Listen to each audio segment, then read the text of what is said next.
2, 1, and we're live! Hello!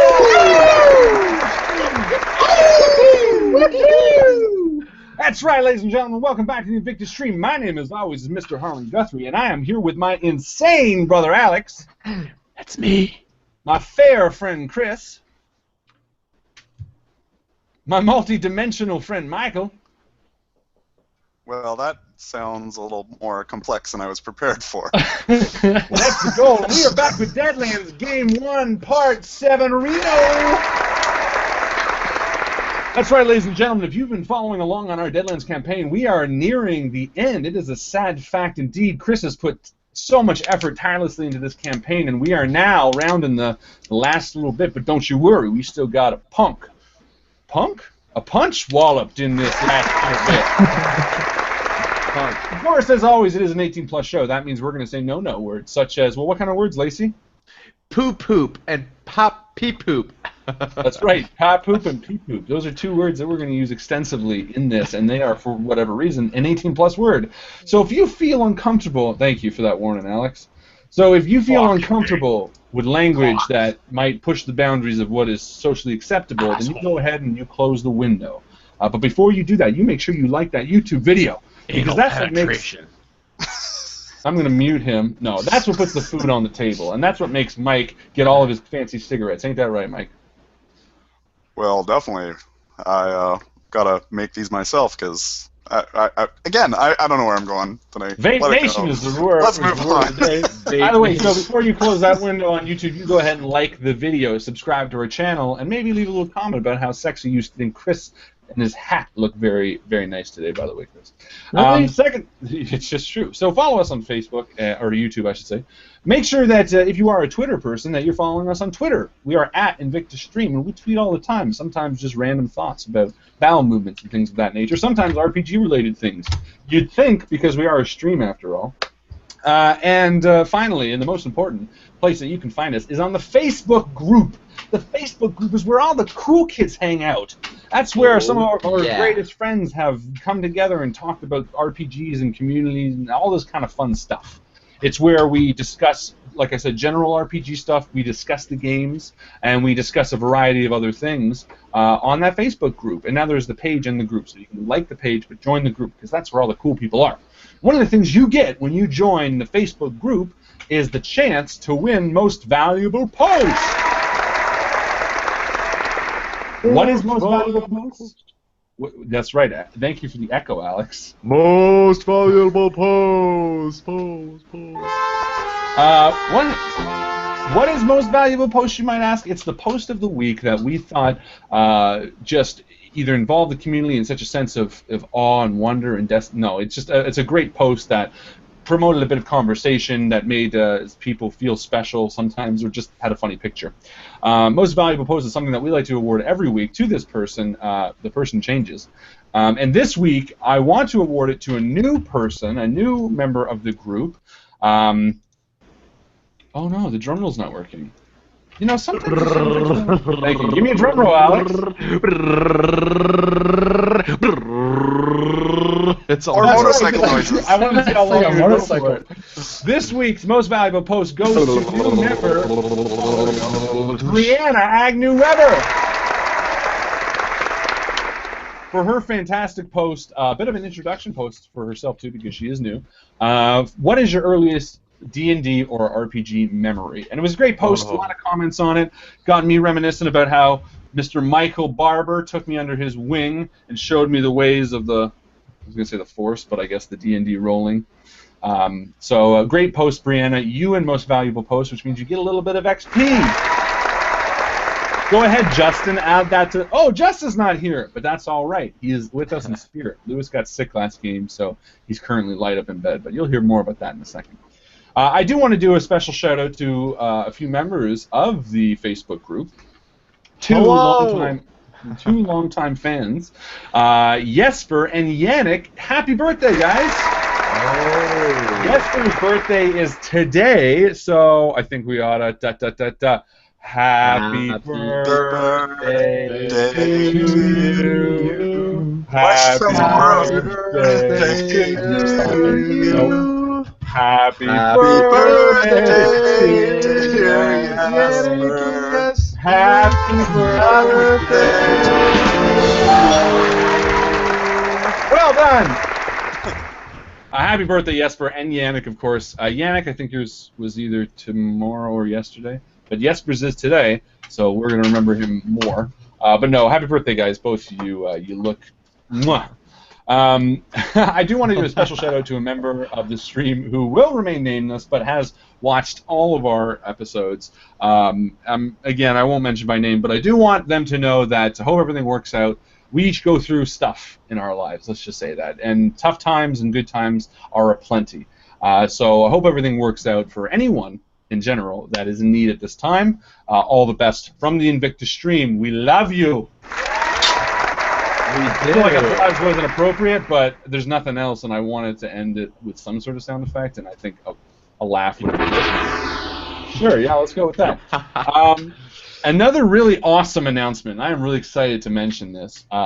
We have surpassed, in our Facebook group, 400 members.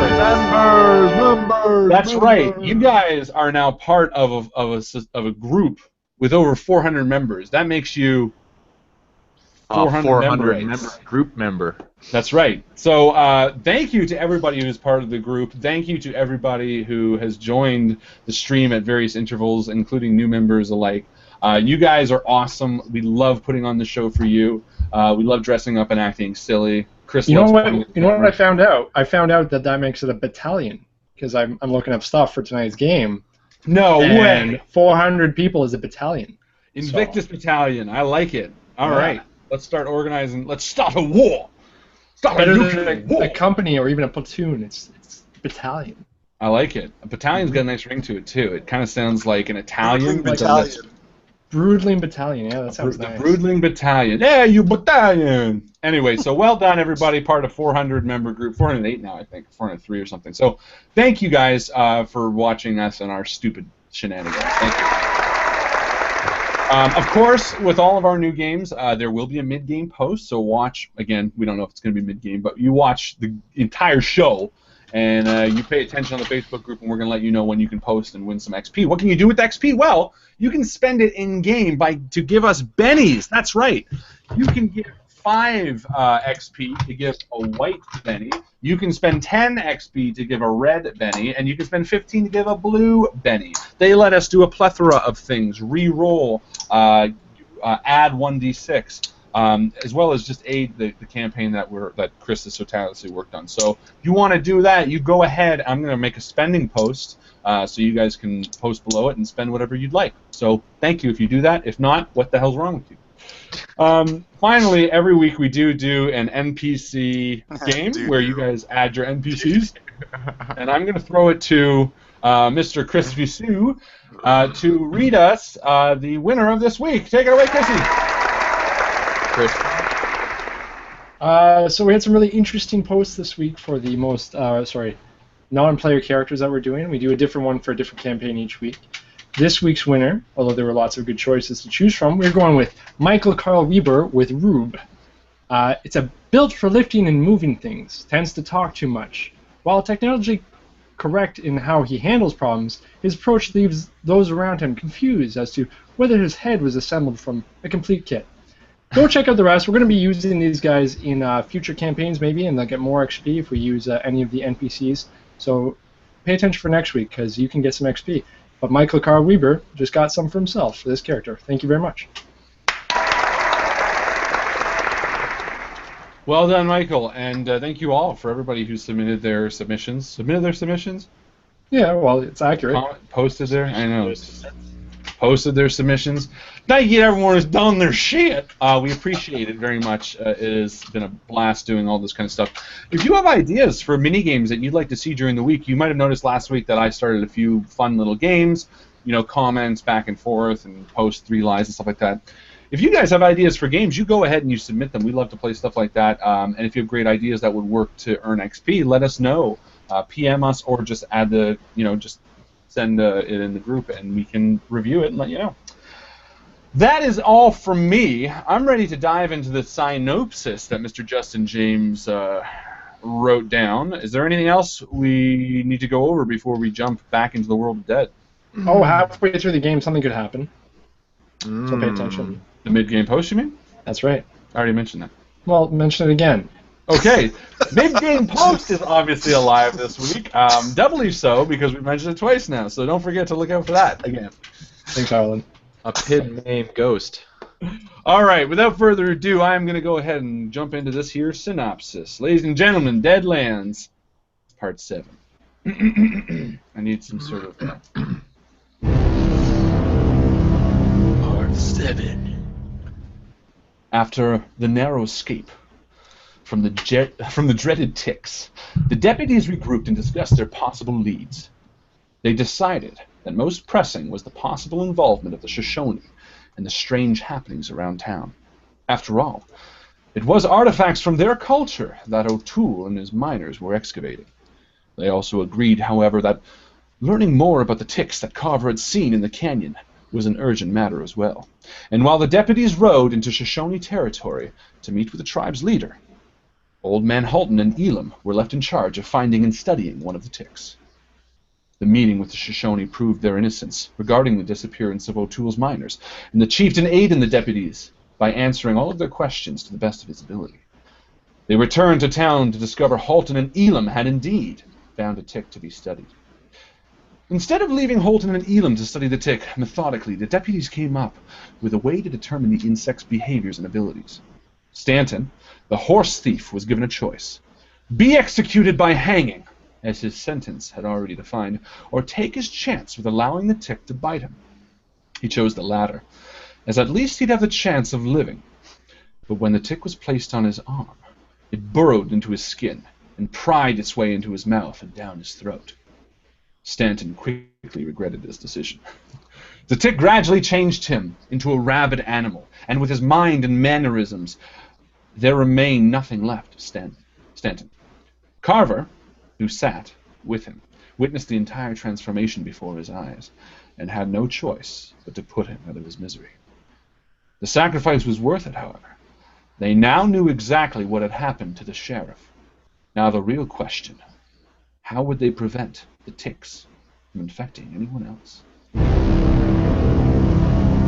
And with that, Deadlands, Game 1, Part 7.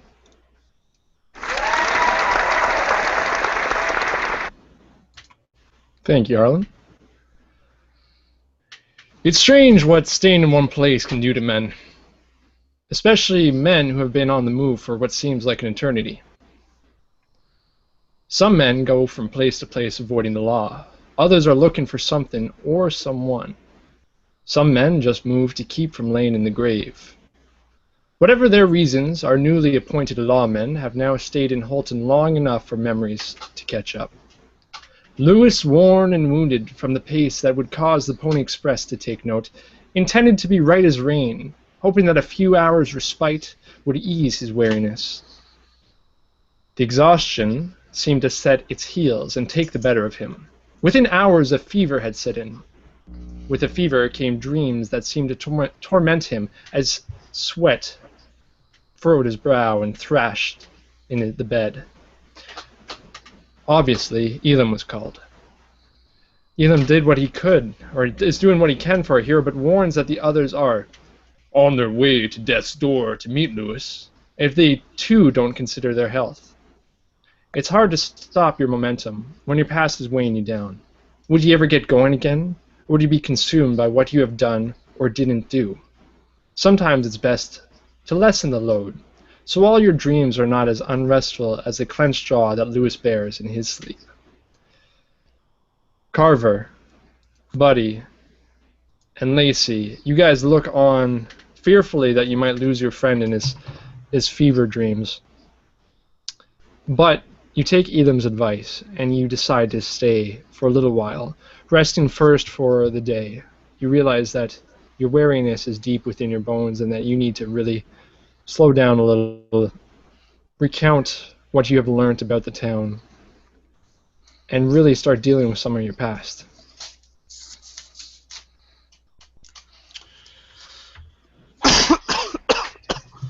You know, Carver, I gotta tell you, looking at Lewis there, poor son of a bitch, I'm not as young as I used to be. Yeah, I feel it. And that ride's been taking its toll on old Judy and I. Yeah. I agree. And I kind of stand up and I walk around, just thinking for a second. Lucy and I have been together for a long time, buddy. A real long time.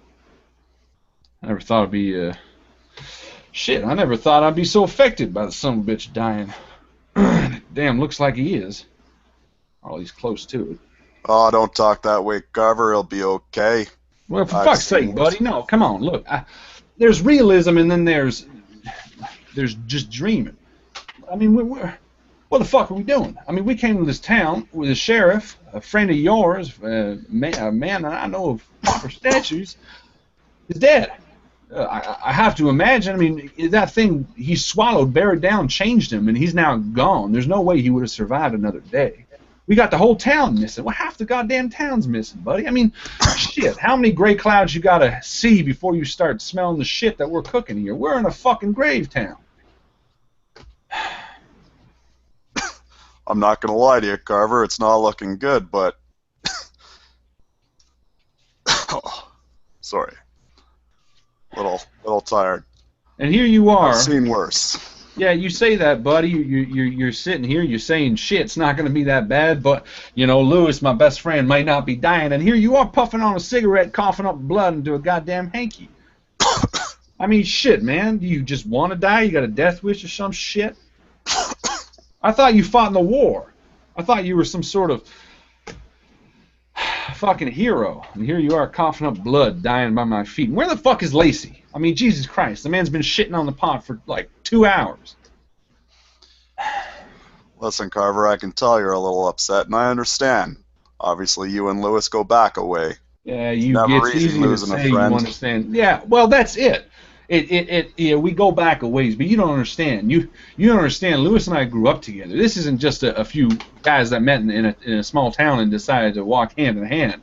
These are two guys that grew up 5 doors down from each other. We were gambling in bars, pitching shit and stealing from people before if fucking we were walking. We've been closer than anything. Why do you think I got a spare set of clothes for Lewis in my stuff? Why do you think I turn to him when I need money? You don't think that we've been together long enough that we are two peas? Because that's exactly what it is. And now you're sitting there and saying that it makes sense for me to be mad that he's dying? Well, fuck it. And I stand up and I kick a shit bucket as Lacy comes back from the bathroom. Fuck, Lacy, are you shitting out the whole goddamn world? Well, you know what? I'm sorry, but sometimes you eat too many cow patties. What did I miss? Well, hold on. You fucking eating the shit? Well, no wonder your shit smells terrible, because you're eating shit that smells like shit. Like doubling down on shit. Fuck. Now Elam's telling us that we're sick ourselves. I mean, we're in a fucking... Guys, we're sick? Well, what do you think, Lacy? Look at Lewis. Look at Lewis. Look at where we're at. I mean, we're 6 feet under, and they're shoveling in the dirt. And you're telling me that you're not noticing that the clouds themselves are starting to rain down on us? Well, I mean, I know we've been struggling to get, what's going on in this town, but what's wrong with Lewis? Lewis! Why is he not answering? Look at him. He's fucking keeled over. He's sweating bullets. I've never seen him so sick. And the guy's as careful with germs as anybody. Oh, yeah, Lewis is, you can tell he's having some sort of dream. He's talking about, war, blood and on his shoes and things like that. Something about him really being distressed by the blood on his shoes. And so, sorry that I missed the opening there. Where are we right now? You guys all decided to rest for the day because Elam warned you guys that because of the pace you guys have set, and Lewis being an example, chances are you guys are going to come down with extreme exhaustion, weariness. You probably aren't going to be very effective. You can press on, but it's against his warning that you two will be in the same situation that Lewis is in now if you keep pressing on. Well, I mean, I don't know. Elam seems to know what's going on, and I mean, this could be what we've been seeing as the bug bites. I mean, I don't remember getting bit, but maybe I did. Lacey, it's the ticks. Are you serious? You're not this thick. I'm saying maybe we did get bit by ticks. I'll tell you what, gentlemen. I'm gonna go downstairs, make us some coffee, get us some grub. We'll rest better and feel better on a full stomach. Well, that might be a good idea. You know what? Especially if Lewis feels so shitty. I can lie down and just read a book. Hold on. Now, you cannot be telling me that through all this fuck withstanding, and you can read, of all fucking people? I say read, but it's more of a picture book. Yeah, that sounds a lot more realistic. I mean, fuck. The only people that I know can read is me a little bit and Lewis, and Buddy can't even read. You can't read, can you, Buddy? No, sir. Never learned that book learning stuff. Everything I learned was out on, well, I didn't get a traditional upbringing. You talk a lot about this. I mean, what the fuck happened to you? Every time we dive into your past, I mean, you heard. Lewis and I grew up hand in hand. We know where the fuck Lacey came from, even though we wish we didn't. But what's your story? I don't get it. Yeah, you fought some war. You fought in the war, but that don't make sense. There's something. I fought in the war, Carver. But my upbringing, my mother wasn't unlike those ladies in town. I was raised in a brothel, and she died there. That's why I give those ladies some respect. They don't have the easiest life. Well, I think I have new respect for you, Buddy Jacks. Now, you guys seem to be eyeing each other up a little bit. Kind of, you guys have been thrown into this situation together, not really knowing who each other is. Seeing this, Buddy, kind of brings back some other times that you're stuck with a bunch of other men in some tough situations, and that talking about the war does bring that up in your memory again, as it wasn't so long, only a fraction of your lifetime ago. Long enough, though, it seems to see now that the color of the uniforms, gray or blue, did not make any difference to the color that would come after you filled them with holes. You remember yourself surrounded by good men. There were 4 or 5 of you left after you set out trying to defeat the other side, and now the 4 of you sit side by side in a trench with micro balls flying overhead, whirling through the air. There are dead men lying to your left, dead men lying to your right, mud all over your uniform. Some men beside you look very scared and panicky. You try to reassure them. But you hear the sergeant yell, "Fasten your bayonets, boys. We head straight for the next trench." And you know, upon his signal, it's time that you guys get up out of the trench and run a charge towards the other side. Your Springfield rifle, a new model, will have 1 shot, and your bullet will fly true. You probably pick them off at 200, 300, lucky shot maybe 400 yards away, but you're only going to get 1 shot, and you know that the men on the other side outnumber you. Your bayonet will really be what helps you in this next fight. But you ready your courage, and you wait for the sergeant's call. So what's the fucking plan here? I don't know. I guess we better wait, see what the sergeant has to say. Sergeant, what is the goddamn plan? Sergeant William Hubert, a fairly gray in beard, looks over to you with a little bit of a contempt in his eyes. Joseph Robert. The plan, son, is that we wait for the ideal time to make it over. If you'd like to go right now, you can if you're so eager. That's not what I'm saying. I'm asking when the ideal time might be. Within the next 2 months, maybe? Well, here's what I propose. I'm afraid, sir. He walks over to the young man who seems to be ready to shit himself, and he grabs him by the scuff of his collar and says, "You're scared." And he pulls out his bayonet. "So you telling me you want to stay here?" Not with those coming at me. Well, Listen, Sarge, I don't think any of us want to stay here, but, you know, taking a man's life from a distance is quite a bit different than having him on the end of a bayonet and watching the life leave from his eyes. well, buddy, I propose you do take him from a distance if you can, but you're only going to get one shot before we get over there. Now, fasten your bayonet. And he walks over to your gun and hands you your gun and your bayonet. Now, this rifle, the Springfield rifle, is tried and true. It's what everyone has. But again, the one shot, it's going to take you at least a few moments to reload. Has everyone got their bayonets ready? Yes, Sarge. Yeah, we got him ready. Yeah. Now, you respect William. You know that he's stern. He's a hard-talking kind of guy, straight to the point, but he also has made mistakes in the past. I mean, you guys started out with a lot more men, and now you're down to just the 6 of you guys. Well, I guess the worst thing would happen is we'll die, but... God damn it! Shut up. Can you shut him up? We're gonna make it through this, guys. All we got to do is stick together and watch each other's backs. Okay. Oh, buddy, can that shit. You've been doing that Keep for it 2 down. days now. And you hear the rifling start to slow again. And William is contemplating. You're reloading now. One more round, then we're going to make our way. Buddy, fire a few rounds over top. We'll get them firing at us again.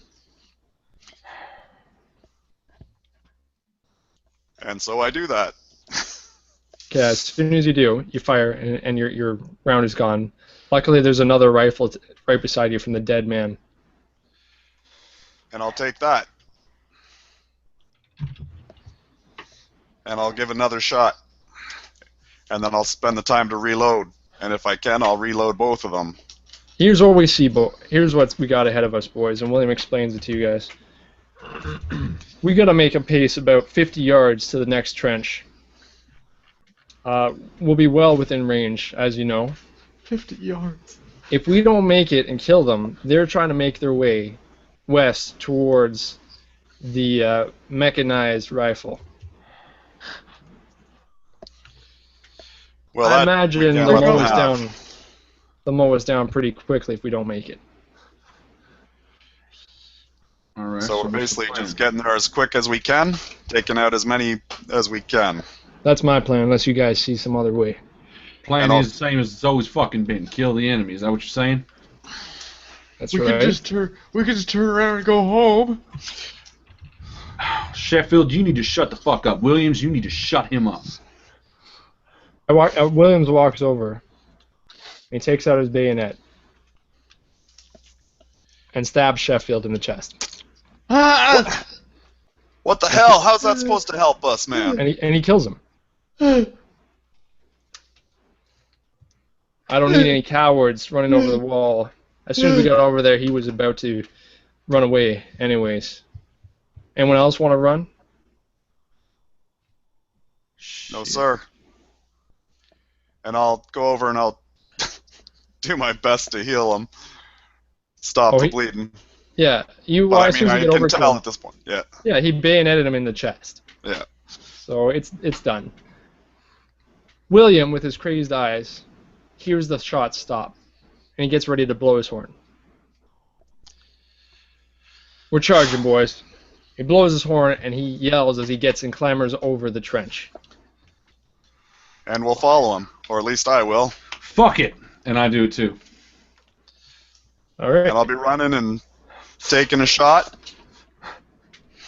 I'm running as far as I can before I'm gonna shoot. Lacy, or luckily you're one of the other 6 men, the 5 men now. Oh, good. And you're running with them. Okay, I'm gonna need everybody to draw cards.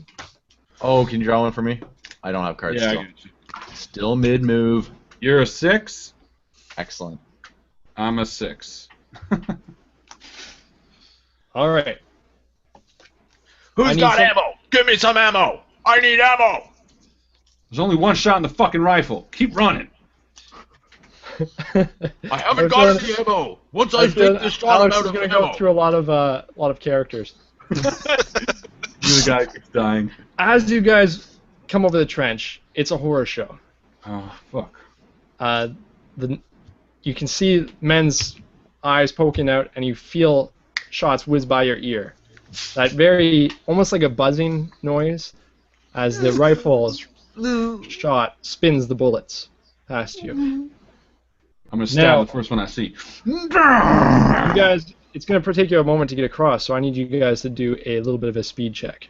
Alright. Let's Who's the do first? it. Are we just using the same stats that we have as characters? Yeah. Well, I don't have speed. So what's speed? So I would use, if you don't have agility? speed, I would use agility, that's right. Alright, agility. So like if you don't have running, 3 and a 9. What is that equal? you need to beat a 4, so you made it across. Alright. Oh, seriously? We didn't drop bennies yet. No, not yet.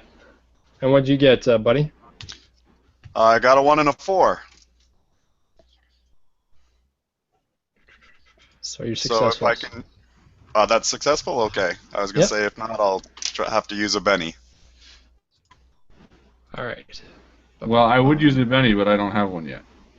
Can you draw bennies so I can use one? Okay, I'll draw the bennies. So, William is not the first one across. The young man, Alex, what's your character going to be called?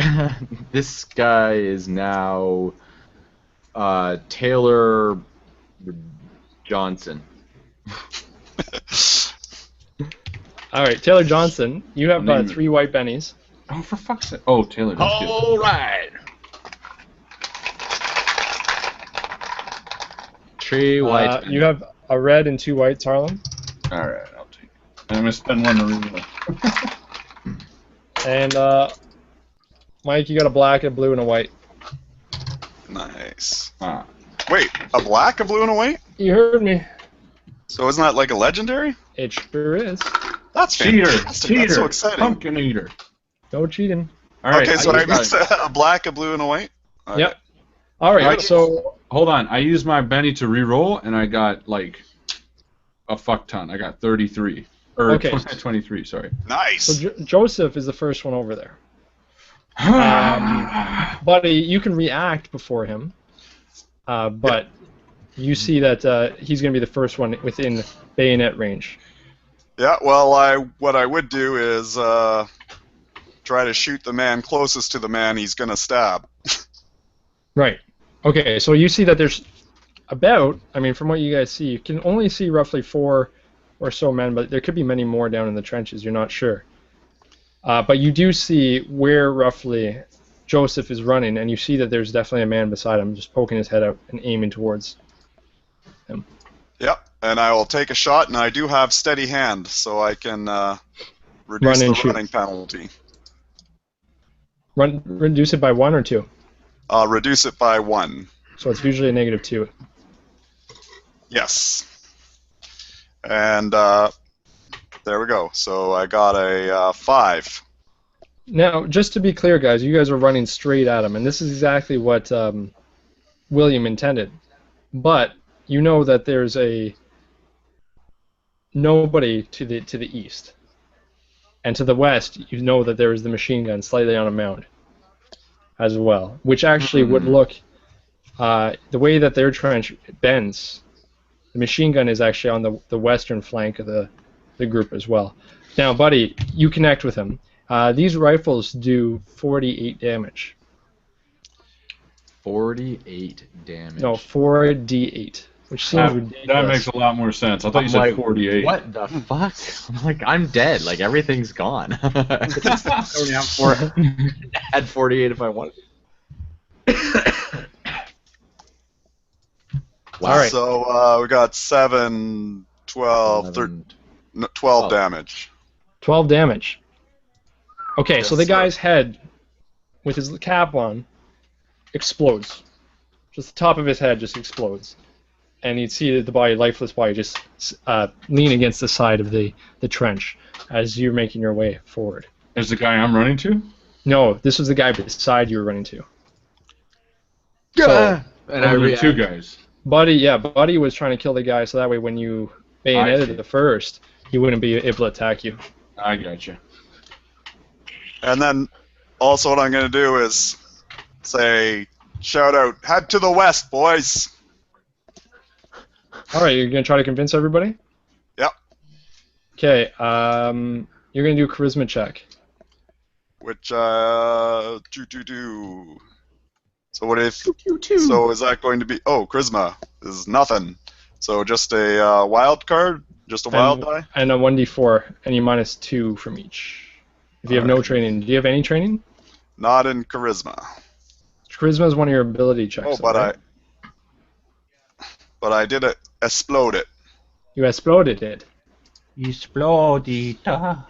So I got a 6 on it. All right. So William seems to hear what you're saying, and he doesn't react negatively. He actually starts leaning his charge that way as well. All right. I believe it is you, Joseph, who's next. All right. So he just killed one of the two guys that I'm running towards, right? That's right. All right. I'm You hear him gonna. yell to go to the west. When I see the other guy shoot, I stop and I take a shot at him too. The other guy. All right. So because you stop, you're not going to get a negative. However, it's going to take you one more round to get to the bayoneting. Like you're obviously you're like halfway between, right? So Right. the other guy could reach you and bayonet if you wanted to. Well, I want to shoot him as close to him as I can. Okay. Yep. I want to just run up and shoot him. So 'Cause just I'm better at outside shooting of than bayoneting with a stupid just thing. outside of melee range. Okay. So I'm going to do that. Bam. Oh yeah. Oh yeah. Holy boy. moly. Nice. Joseph is a soldier through and through, let me tell you. He was brought up in the down-home Louisiana woods. Bye, you. Bye. All right. As you go to take your shot, the man behind him actually stands up at the same time, and their heads line up. And you take out both of them. Double tap. And I turn to Bunny and I say, I'm going for the machine gun. Cover me. And you start making your way that way. All right. Taylor. I'm running. Like a bonehead. Are you running straight there? No, I hear Buddy Jack's yell go west, so I What's to the turn west? the machine gun. Oh, Right? Oh, perfect. Yeah, okay. So I turn towards there and I start running, and I've got my bayonet on. So I'm hoping that I'll reach somebody before I get killed. So are you trying to run close enough to bayonet someone? No. Let's say I Sorry, want to this get was- take this a is close shot. for Victoria Lane. I totally forgot. I'm sorry. Bam! Not that I shot you, Victoria. There was someone coming behind you, and you didn't see him, but I got him. Sorry. Go ahead. Didn't mean to. Thank What the heck goodness is you that? were there. I love how you have a Jerry curl. Yeah, right. Now, 1800s.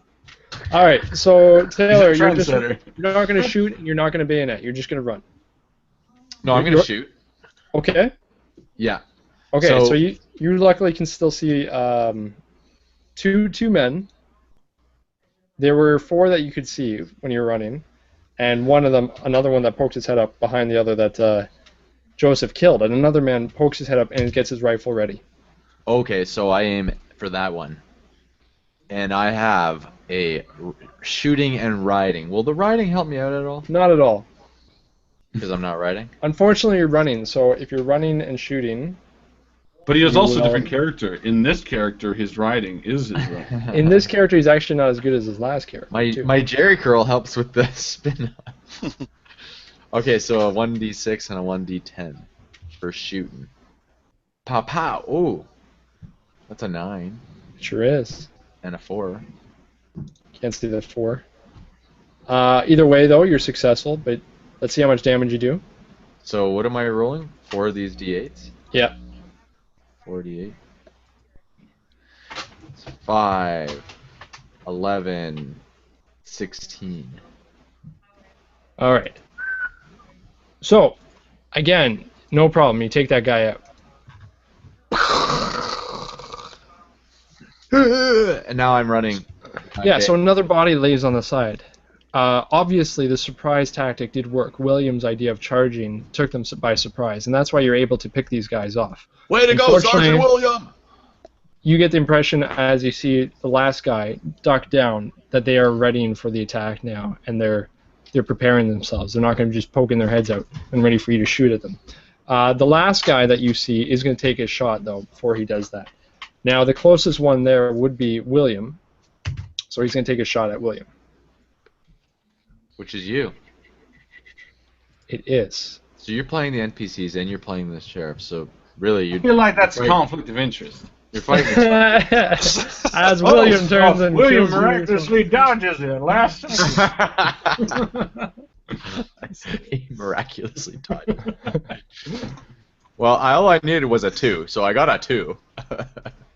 All right. So the bullet hits William as William goes down. Let's see it here.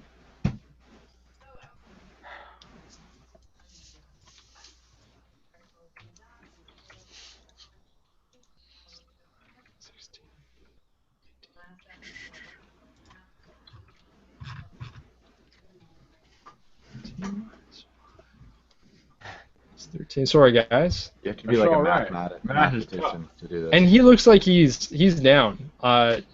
He's hit the ground and he's writhing in pain, and it connected him pretty good. You're not sure if he's going to continue on as you guys keep making your way. So everyone draw another card. All right, this is for me. Oh, nice. And this is for Alex. Oh, Joker. Oh, damn it. Oh, yeah, and everybody saw you draw for me. I know. All right, so you guys, Alex, you can go at any time, and you also get a +2 to your rolls. Alrighty. All right. Otherwise, if you don't want to go right away, we can go right to Joseph. No, I'm going to interrupt right after Joseph. Is William down near me? He's closest to Buddy. Okay, so the way I'm picturing it is. I'm sorry. He's closest to you, yeah, Joseph, because Buddy's the furthest ahead, furthest west. He's the furthest west? I thought Yeah, I he's covered the farthest ground. I rolled like 3 Buddy, did you stop when you were running? No, I did not. That's I why. shot as I ran. Oh. There wasn't a penalty for shooting and running? Because I would have ran and shot too. He took the penalty. He has a special ability that's steady hand. Oh, I see what you're saying. Okay. All right, Buddy's got this same idea as me, so there's no sense in both going there, and I guess I'd be covering him then. So I'll cover him. Does William have a pistol? He did, yeah. Like a handgun? I'm gonna run as down. an officer, he would. Yeah, that's what I figured. So I'm gonna run down. I'm gonna grab his pistol because otherwise it's gonna take me 5 minutes to reload my fucking gun. That's right. And I'm gonna jump into the trench and I'm gonna fire at the first guy as I'm moving away from the west. All right. So as you jump in so you're gonna run, grab the gun. Yeah. Jump in and shoot. I'm gonna give you disadvantage to your shot. Sure. Just because you're jumping down a trench after grabbing, you have to move pretty quickly to do all this. I was born. You do make it in. As you jump over the dead bodies, is that where you're going? Yeah. So you jump over the dead bodies, and you see to your left there's a soldier. He looks like a young boy. And to your right, there's 4 more soldiers. I shoot the boy in the face. You're aiming specifically for his face? I am aiming for his face, but hold on. Describe it clearly. Am I like gonna die from 4? Like they're right here? Well, the 4 that were to your right look like they have their guns ready. They don't have bayonets on them, but they are ready in their guns. And the boy is what, on his belly? The boy is leaning against the backside of the trench. He looks pretty scared, similar to the boy you saw earlier. Is the trench just a straight line? It curves a little bit to the west and to the north. Otherwise, it's straight west-east. I wanna shoot the boy. I'm assuming is running to the west. Yeah, like it's between me and the machine. That's gun. right. That's right. Is there a curvature to the trench if I run west? Yes. Then what I'm gonna do is I'm gonna shoot the boy in the head. I'm gonna fire blankly at the other boys, and I'm gonna run as far as I can towards the machine gun so that Buddy can pick them off. All right. So, you want to fire how many times in this round? Let's see. 1 for the boy's head. Oh, question. And How many- one of the boys twice. How many bullets do these guns carry? Just 1? Yours just carry one, and they can't take it. It's a So couple we rounds have to to reload. every time, eh? That's right. Yeah, I'll do it twice probably. Okay, One for so the boys. twice. So you're gonna get a -2. Well, you know what? Let's see what happens. Let's do one at a time, right? Because I can stop after one if I choose not to. Right? No, you I'm not can't. shooting. Because you have to. Hold on. You have to. You're moving quick, right? You But gotta I'm move not quick. shooting twice at one target. I might shoot once at one target and then maybe. Oh, I see what you're saying. Because it would be one. Because you gotta whip around, right? So it's bang bang. So you kind of have to move quick from the one to the other. Is it worth shooting the other guys? Yeah, let's do 2. If I shoot twice, can I still move, or am I just gonna be staying there until they all fire? All 4 of them fire. Well, you can try anything, but I'm just gonna give you more and more disadvantages. That's fine. Time to spend some bennies. All right, good. so I'm gonna jump in the trench. I'm gonna shoot the boy in the head, and I'm gonna run west while I'm shooting behind me like one of these. Okay, sounds good. And actually, what I might do here is use my legendary chip to let Joseph shoot everyone. I'll take it. All right. So what you to did make the pathway clear. was Well, William and you were kind of Susie. close, a little bit close. Fans. Okay, so this is how I'm going to legitimize it because of the fact the legendary chip is supposed to be something you did. But what you did was actually you worked on his gun, and you oiled it up and greased it up to the point where actually it was a feathered trigger finger. To the point where he thought he was only going to shoot once, but all 6 rounds came out of his gun at once. So I'm only going to give him the disadvantage for the first 2 shots, but 6 rounds. So instead of going -2, -2, -2, he's going to get a -2 on the first shot and -2 on the second 4 shots. I don't want to shoot twice though. Okay, but you actually can't help it. You shoot 6 times. Huh? Because I don't want an empty gun. Oh, sorry. because it was I don't. But can I not take his legendary chip? I don't want that. Yeah, you can wait. Because if I Yeah, miss, no, that's fine. I just thought that. it would be cool. But the problem is the start of my next turn. Oh, Harlan dies a painful death because I'm in it with an empty gun. Well, you can be thinking close to. My thinking is if I can bring them to the west, if I shoot and they run along the trench, and you're at the machine gun, you can use your legendary to pop because they're running towards you. That's true. Basically, me line them do it up, that you way. knock them Yep. down. Yeah. That's what I'm thinking. That's All teamwork, right, let's buddy. do it that way. So thank you for the offer of legendary. So that's what I'm going to do instead. I'm going to grab the gun, jump in the trench, and run to the west while popping the kid in the head and firing one behind me to draw their attention towards the machine gun. Still gonna give you -2. Give me as many as you want. I'm just not leaving. I'm not unloading my gun. Is all. All right, go ahead. All right, this is for the kid. How That's describe about the you, kid? kid. I want to see. I want to look in his eyes when he dies. What does he look like? Well, he's not dead yet. I just want to know what he looks like. He looks like he's probably 14. Good. Oh man. Good. Good. I'm going to use a white. To add 1d6 to that? Yep. But I get to draw. Or no, I don't. White just lets you re-roll. Doesn't let you add 1d6. Red lets you do sorry, it. let me do that again then. So that was that. So 9. I'll take it. All right. So it connects. Now you got to do damage. Right. So that's 2d6. Is Well, it I'm assuming it's a peacemaker that I got from him. Sure. Right. 2d6 plus 1. So that's 6, 7, 8. These don't Nice. explode. Yeah, they do. Nice. So that's 18, 19 Nice. damage. No, they don't. Sorry. I was trying to Oh, you remember. can't do that after I got all excited. Yeah, Fine. it's per raise. It's per raise. 6, 7, 8. So 9 damage. Okay. So it's still To his enough. head. It was to his head. Are you sure? Yeah, I told you. Remember? You said I had to take a negative. That's why I rerolled To it. his I head. should have taken a -4, but that's all good. He's still would have connected. I still would believe have. you got a Well, here's nine. my reasoning. Because I rolled a 4 and I used which would have succeeded, but I used my white because I knew there was a negative to head. Right. So 9 would have been a 5. Right, Which which would would have still been enough. Yeah. Okay, so yeah, you see the kid, and he sees you jump over the dead bodies that one of your guys killed. You killed the other one. You jump over the dead bodies as you have this revolver. As he's scrambling to get his gun, and he looks up to you, pulls his gun up, and you kill him. Whoa. And I fire one blankly behind me as I run through the trench. Okay, you can fire blankly. We're not going to hit. As And I'm going to fire to hit. At a -2. That's good. Yeah. Well, So no, it's glad I did. it's gonna be more than glad I did. -2. More than. Oh yeah, it's good. Do Good whatever enough. the fuck you want. I don't care. It's 24 plus 8. That's All right. So you connect with someone. Let's do damage. Yeah. With that many raises, that's just to connect?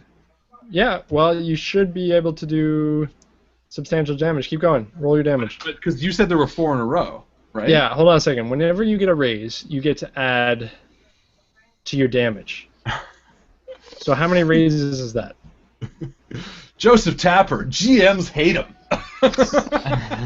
How many? Rolling How much? crazy. How much? How many raises is that? So you got what? This is 12, a 24, 20, 30, 32. 32. Divided by 4 is. Oops, I didn't 30, time. 32 is divided by 4 is 8. It's 8. So 8. So 7 raises. Oh, that's stupid. Okay, so you kill the guy, because we don't even have to roll damage. Good. That's what I want. All right, so blindly you shoot, and you just hear a guy go, "Oh shit! Henry's all over me." Henry. Oh, Henry, the guy said. Like, what? All right, so It yeah, doesn't hit any of the others. no, one's enough. Fine. You shoot once. You killed Jesus. 2 guys in a round, Harlan. So, Don't be greedy. so that's how games work. You roll great, but you killed 1, so don't worry You about you shot 1 bullet. It's Yeah, not but gonna fly around. them's is the rules, man. 8. The rules are that I'm allowing you to. All of a sudden now Harlan's like all over the rules. When they benefit me, yeah. No, that's fine. I'm just kidding. All right, That's so awesome. you killed another one. Okay, but and describe you're- it badass, because that was cool. because you're firing, you kill the one guy, the Yeah, kid, one of your Henry's all over. cold-heartedly. You kill this guy cold-heartedly, without looking, and you're sprinting this whole time. You shoot. I don't know. Were you doing it in a loving way? No, I was doing it in wartime. Joseph's a nice guy, man. He just has to do his job. All right. Bam. So he shoots the guy doing his job. That sounds less flowery. And then from a hip shot around your back, you shoot as you dive around the corner. The last thing you see, because you're getting cover as you're going around the bend, the last thing you see is the shocked look. Not the guy you hit. Some other guy, now covered in blood on his face, as he drops his gun, wiping the blood of his companion out of his face. And I look up to Buddy near the machine gun, and I kind of nod like, let's clear the deck. Which, Buddy, Clear you... the deck? Lacy, you can go next, or Taylor, you can go next if you want to, or we can go right to Buddy. It doesn't matter to me, buddy. You want to go? Whatever you think is most advantageous. I'll let you finalize everything. So I'm running with my gun that has no shot in it now. And I got my bayonet on. And I'm running and I'm trying to put more in my, in my gun. You're going to try to put... Okay. So you're trying to put more gunpowder in. So you got your powder horn out. Think about this. Where I'm standing, how far is it to the machine gun? From where you are, it's probably about 20 yards. About half the distance from where you ran from the one trench to the other. I would try then, instead of trying to fill my gun, just try and make it there. And rely Okay, on so my you're bayonet. sprinting right there. Sprinting No right problem. to it. You get to it. And with bayonet ready, is there anybody in the trench surrounding it? I'm assuming it's in a trench type thing. No, it's actually just on top of the trench. It looks like they built up a little mound just to the left of the trench that actually, and it pivots a little bit. It's probably got a 180-degree angle. And on the side of it, it's got a crank. So there's nobody in the trench behind it then? Except for you see Joseph. Joseph, to the west of it, there's men in the trench, yeah. And you getting there, I mean, they're seeing... Well, first of all, they're running towards where Joseph had just shot and run. So it's towards the machine gun. Do you have a picture? I can try to make one. Don't worry about it. Okay. So to the west of the trench, there is the machine gun, which has a view into the trench. Now, Okay. the north of that point, the trench had bent upwards, so it didn't quite make it to the machine gun, and that's where Joseph went. Okay, So- that's what I was trying to figure out. Yeah. So, can I have control of the machine gun? Yeah, you can try. Is there? Well, I check it. Is there any ammo Yeah. in it? So it's Yep. good to go. So okay, Yep. I'll take control of it. So you And, start cranking it, and it yeah, starts is there- warming up. So can I see any enemies in my sight? Yeah. Like down the trench, right? Yeah, exactly. You can see men, and they're getting ready, and they're running towards you. So can I shoot? I'll shoot at them. Sounds good. I'm gonna shoot at any enemies I see. Put it that way. Now I have shooting. Okay. I have steady hands, Right. which might help with unsteady platform. Well, you are going to get a -2 to every roll Why is that? because it's vibrating. This thing moves. pretty Because he heavily. doesn't like you, okay? Isn't that But the enough? steady hands, would that help? But the it? nice thing is you can shoot 12 rounds per Okay. per So shot. do I. So you're going to get. 5 and a 7. So hold on a second. You actually just click 12 of them. Oh, at the same time? Yeah. So 12d6 and 12 It's gonna be so fun to 9-siders. watch. 10, right? Yep. 10-siders. There we go. Life pro Okay. tip, boys: don't put your machine gun Explode. in your own. One more exploded. That's it. Okay, so explode those die. We got Look at one Alex success. exploding all 2 over the success, screen. Alex times loves success. exploding on the screen. 4, 5, 6, 7, 8, 9, 10. So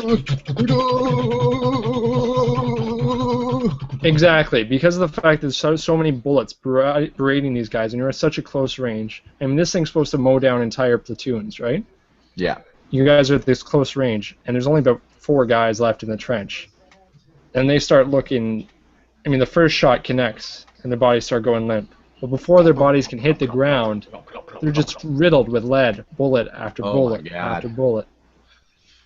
So it's kind of like a fireworks display, but with body parts. Exactly. Just pieces of flesh are flying everywhere. And you guys take a pause from Buddy Jack's story, and you look at him and go, really? This is what's happened in your past? This doesn't seem like the Buddy Jack we know. You're usually so reserved and calm. As he This don't describes, sound real. What you talking about?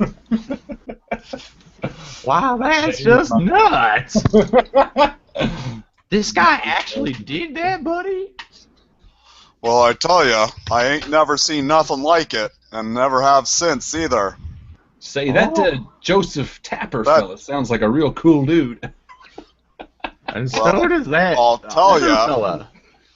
One of the things I picked up from that Joseph, until that day I'd never touched a cigarette, but I wanted to be just like him. He became my hero that day. So, for that, Buddy Jack, I'm going to give you another point. I'm going to give Carver and Lacey one as well, because the fact that you guys are role-playing along, and you managed to kill all those guys like it was nothing. Oh, thank you, Marshall. Okay, so starting with you, Lacey, a red. Oh, thank you. Carver, a blue. Oh, and I got Blue! a My white, first blue of this I entire. got a white one earlier from Will Finazzo. And for you, Buddy Jack's a red. nice. So you guys are hearing the story of Buddy's seedy background. Now, he didn't slaughter them, but he rolled with some guys who did. He's seen some things. And I'm not gonna lie, sometimes I do lie awake at night, unable to sleep, as I'm seeing those bodies just torn apart by that machine gun. It's not a pretty sight, gentlemen, watching a man stand there and then just be shredded. And though that would be enough of a story for you to see Buddy Jack in a new light, he continues on. And he says that for those men that he was serving with, it was not the end of their journey there. Joseph, exhausted, adrenaline pumping through him. Taylor, surging with vibrations from the machine gun still surging through his body. And Buddy Jack just now getting to the trench. But before he crawls over the trench, he hears William call to him in a gurgling voice. Buddy, come help your old buddy William out. And I'll take a look around and just make sure it's safe first, and if it's good, I'll go to Will. You hear shots in the distance. You see far to either side of you men climbing over these trenches and falling down as they're silhouettes on the horizon, but nowhere within firing range. I'm still going to pause because I'm still visualizing the horror that I just saw of men being just ripped apart by bullets in a display I've never seen before of a mechanized machine gun. I'm clearly distraught. But I will get over to William. And William's there, and he's got blood leaking out of his mouth, and he's gurgling as he talks to you. Buddy, that Joseph took my gun. What about it, William? Doesn't look like you're going to be needing it anymore. And as you're talking, I walk over, and I can see what Are you rolling a cigarette as you do it? I am, yeah. And I reach out to Buddy and I say, "Here, you puff on this for a second." And as you take the cigarette from my hand, William, you're giving it to William? I'm giving it to Buddy. Okay. So you puff on that for a second. And I take the pistol that I took from William just moments ago, and I shoot him in the head. Bang! And I turn to Buddy as I light my own cigarette, and I say, "You never leave a bleeding man to die on his own accord." And I come walking up behind them after looking around and seeing that there's nobody left standing. Jesus! What happened? Jesus Christ, are you Sheffield's fucking brother? I can't stop shaking now. You done good, Taylor. And I grab my bayonet and gun, and I lean over. I just lean over it into myself. You killing yourself? Yeah, like a Siamese fighter. All right, Taylor. Okay. Don't tell me I have to roll for this. No, you're dead. Buddy and Joseph, you witness this young man kill himself after slaughtering a few men in the trench. I don't even know what to say from here. Just kill himself? I walk over and I start stripping him down for cigarettes and his ammo and his black powder, and I turn to Buddy and I say, "You never ever let a dead man's gun and ammo go to waste." And as you're doing this, and I imagine you do the same to William, I do. I reload the gun too. You get the orders, and you know that what you were supposed to be doing is continually pushing north, driving back the forces as you come across, and you're trying to get to the river that's not too far back, and see if you can push, so you guys, because you know that there's a town there, and if you guys can take over the town, you'll have a pretty strong fort to defend yourselves. Unfortunately, there's a forest not too far from here that's within your ways, and then you'll see the town. How old are you, buddy? After this. You're a good kid. Well, I'm just turned 22. Seen the world for all of its shit yet? Well, I've never seen the horrors of the likes which I just saw here today, but you okay there? Yeah, I had that cough for a few years now. I don't know why, but it's getting. Don't worry about it. You just keep puffing on that. I can do. No, you just keep puffing on that cigarette. It makes me feel a whole lot better. You don't know. You don't want what I got, kid. I got your back there, Joseph. Anything you need, you let me know. I reach don't down. even know what to do from here. I reach down and I grab the hat off of William's dead body, I kind of rub a little blood off. I say, "You're a good soldier, kid. You fought hard and brave today. I think this belongs to you now." And I reach out and I put the hat on young Buddy's head. And it looks a whole lot better on you than that coward. Now you feel a little strange, buddy, because this hat is an officer's hat. But you also feel a certain amount of pride. Well, thank you, Joseph. Well, ain't mine to give. You earned it. Now look, we got to push on to the town, just you there yonder. But I think that machine gun's going to be a hell of a lot of use to us, so we need to rustle up some horses and see if we can't get it on a pyre to drag behind. How many men we got left? And I call out to the nearest men. Okay. Hey! Well, so, hey, you, Mr. Parted Hair. It's very hard to do this in the...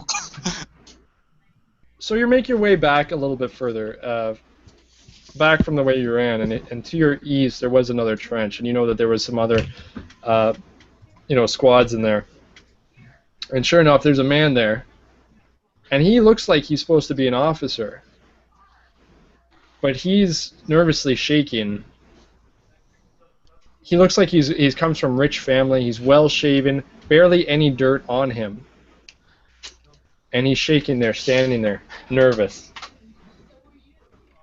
You recognize him. You recognize him as Harrison Steamwater. Officer Steamwater. Is that your name? Yes, that's me. I'm gonna kill another one of your characters. Are you the acting CO for this here? That's me, Harrison Steamwater, at your service. All right. Well, what's the plan? We took the hill. We got a machine gun. What's the plan now, kid? And a wonderful job you've done. Thank you for your service. Now, I think I'll give you my very best steeds, and I'll come with you to where you need to go next, Now, which is on this map. Buddy Jax jokes about this when he talks about this in his story, as if Steamwater is this brave man who's willing to go on this journey, but he realizes that his audience doesn't get the sarcasm, and he corrects him, and he explains again. I joke because Steamwater was the most yellow-bellied man I'd ever met. He had no place being in the army, and when I tried to ask him to come along with us, or at least when Joseph tried to convince him, he nearly passed out from fear. Well, come with you. Tapper, you're hey, Tapper, and I walk over and I slap him. Hey, listen, you're the fucking commanding officer of this here. You can't be fainting in front of these men. What the fuck is wrong with you? I am not fainting. I have a He's the only man left of his squad. Listen, Joseph. I think it's about time you took control here. I think you just promoted yourself. You can't do that. And I turn to Buddy and I say, listen, kid, I get it. Sometimes, especially in war times, you got to follow men that you don't exactly believe in. But that's the importance of the chain of command. William wasn't necessarily a good man, but we followed him because that was the way it worked. And if we stop following our leaders, then all chaos breaks loose, and that's how we lose wars. And I say it out loud. I say it out loud so the officer hears me. This man might be a bit of a coward, but that don't mean we're not going to follow him. Ain't that right, buddy? Me? I'm not a coward. I'll lead you. Maybe you can lead the way. But take my horse. It's a good horse. They're all good horses. And they're for you to help me fight the war. It's tough sometimes following orders, buddy, but we gotta do it. And I walk. Joseph, he did say just to take his horses. What's that mare's name? Right. She's a good-looking mare. This one's here's Judy. It's yours if you want her. She's a bit young for me. You can have her, buddy.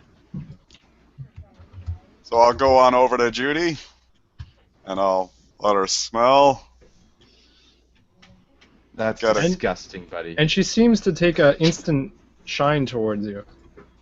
Buddy, she seems almost like the most eager horse you've met and most docile creature you've ever met.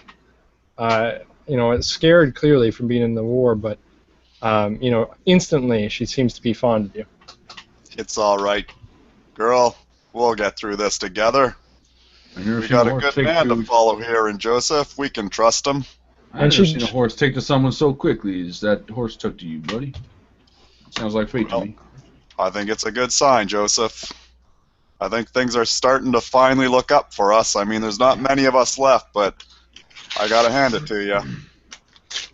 And instantly you're back in the room hearing that Judy is also in this story. Yeah, I'll tell you, Carver. I'll tell you later. Judy? Well, I told you, Judy's an old girl, but she's a good one. You notice she has her personality flaws, but when it gets down to it, she's a good girl. You know, that general of yours real sounds like a real silly son of a bitch, eh? A real coward. Well, shit. In truth, I don't know if it was the soil, but he did look like he wet himself that day, and that was the reason I turned to Joseph for leadership.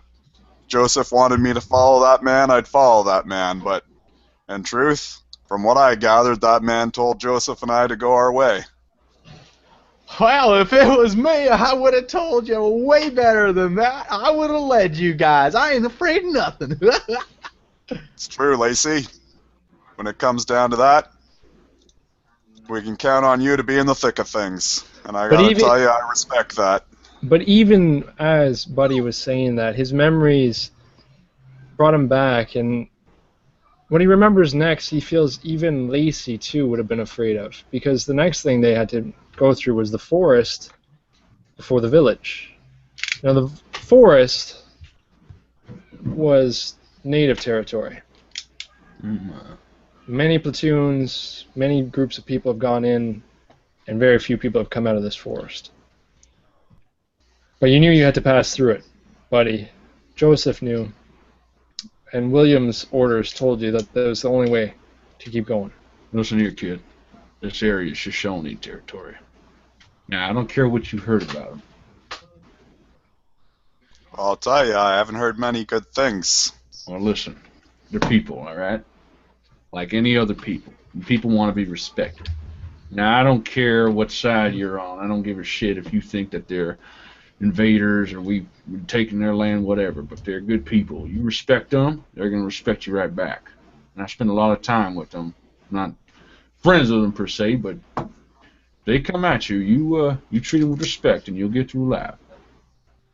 Mark my words. Gotta tell you, this is making me a little nervous. Not to the point where I'm gonna soil myself, but I don't know if I can take much more of this, to tell you the truth, sir. Oh, you're gonna be just fine, kid. I see it in you. You got the heart of a lion inside you. I don't know how how you smoke these. I keep doing it. Joseph.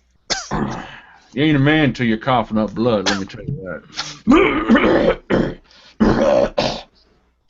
Say, where's that kid? Hey, kid! Where's that last one, buddy? The kid that came with us. You sent him on his way. Oh, he didn't go with you. Now, Gerald. Where's Gerald? I'll see if I can rustle him up. Oh, Gerald. Okay, I see where we're going. Why, yes, sir, I'm here. I got your gun, sir. Is that what you're looking for, sir? Keep it down. We're in Shoshone territory. You hear what I just said? Sorry. Fucking Gerald. Now listen. You're following at the rear. That means you stay nice and quiet. You pay attention to Buddy and myself. I know you didn't hear what I just said, but these areas are filled with Indians, so you play extra safe. Engines. Shit. And you know shit. Just be on your best. Yes, sir. I'll hold Now, up the rear. The forest is mostly long, like silver pines, very straight trees, and it's fairly consistent height before the boughs start coming in. So it's clear You can walk through the pines, but it is dark. The canopy is pretty dense. All right, buddy, what you see up there? My eyes ain't so good in my age. Well, let me go on ahead a little, and I'll get down off of Judy and walk her up, and so I can see the ground a little closer and look for any signs. And let's see what we can notice here, shall we? I keep my eyes peeled. Do I see anything? Okay, well, I don't know. Roll. So, yeah. Gerald, you stay away from Judy. You're getting a little close with your horse. You're being a Buddy, little listless. You do notice some things from where you are. The first thing you notice is the silence in the forest. You expect there to be animals, birds, something, dead silent. So every step you take, as the needles of dead trees underfoot, you can hear the needles scraping against one another. Well, I don't know if I did it yet, but I'll take the time to reload the rifle, because I think I mentioned it earlier. Gerald, you don't hear also, anything. Sorry. Yeah, go ahead, buddy. I would have taken another one from one of the fallen soldiers as well as any guns. Okay, so you have... Sorry, each of the soldiers would have had also a Springfield rifle. So I'll load one and put it in the saddle. So you have 2 Springfield rifles for yourself. Did you get an extra one for Joseph? I sure would have. And did you get an extra one for Gerald? And I would have loaded them all, yes, sir. So you have a total of six Joseph, Springfield rifles. Buddy, as you're loading this, again, the silence is the one thing that you notice the most. And I'll slowly walk back over to Joseph and Gerald and let them know that, gentlemen, this seems a little weird to me. Listen. Hold on.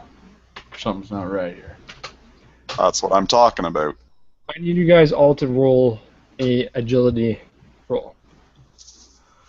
Oh, shit. Agile I am.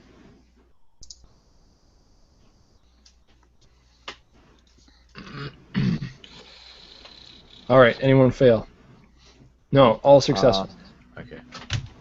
A murder of crows or raven-like creatures flies down towards you guys and swoops in close enough and around you guys, and then flies away very quickly. What the bloody hell was that? That's... I don't know what the hell. It seems like this forest is haunted. No, something stirred him from this away. And I looked to where the crows came flying. So where the crow... Yeah, so you look towards where the crows are flying, you gotta do a notice roll. Yeah. I don't have notice. Buddy, take a look where those crows are flying from. Something stirred them in the woods. Oop, sorry.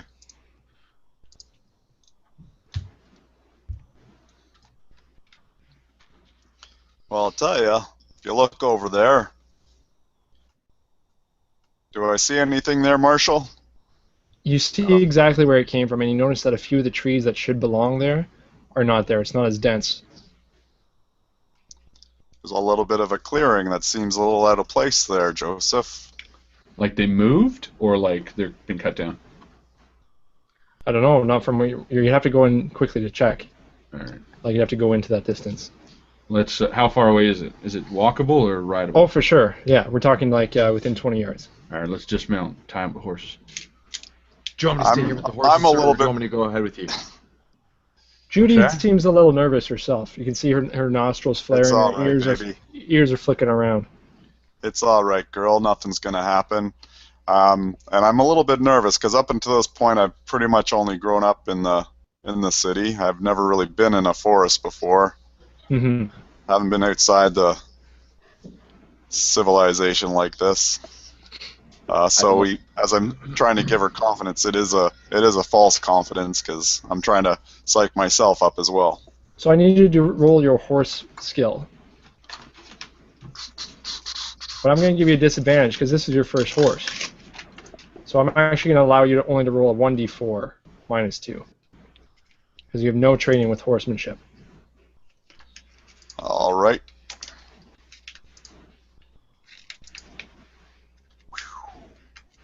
Okay, explode, so you get to roll again. So you're successful. So you seem to have calmed her down, but as you're calming her down, patting her side, you notice that you actually have the rifle cocked that you put in the holster. Oh, Lord. Oh, So luckily you catch that and you uncock it. As it definitely would have gone off. Could have easily gone off if she had just bumped it. Damn it, kid. Gerald sees this, and being the cocky little fucker he is, he says, haha, getting cocky, are you, buddy? And I look at Gerald with daggers in my eyes and I say, you shut the fuck up. Sorry, Both sir. of you. Fall in line.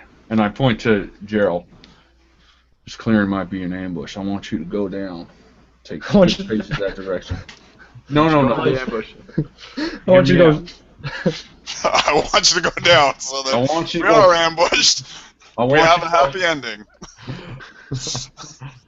I want you to go 50 paces south and flank around so that if anything should happen, you're going to have the drop on someone. I want you to flank. You know what flanking means, kid? Kind of. Maybe you could tell me again, sir? Oh, come around to your west or east. It means we're going to draw their fire should anything happen, and you're going to be behind them to take them from the side. It's Yes, just sir. Get it. Just I walk do down recall that from school, sir. and put out your cigarettes, kids. This ain't game. I don't smoke, sir. Well, you should, and then you put it out. Yes, sir.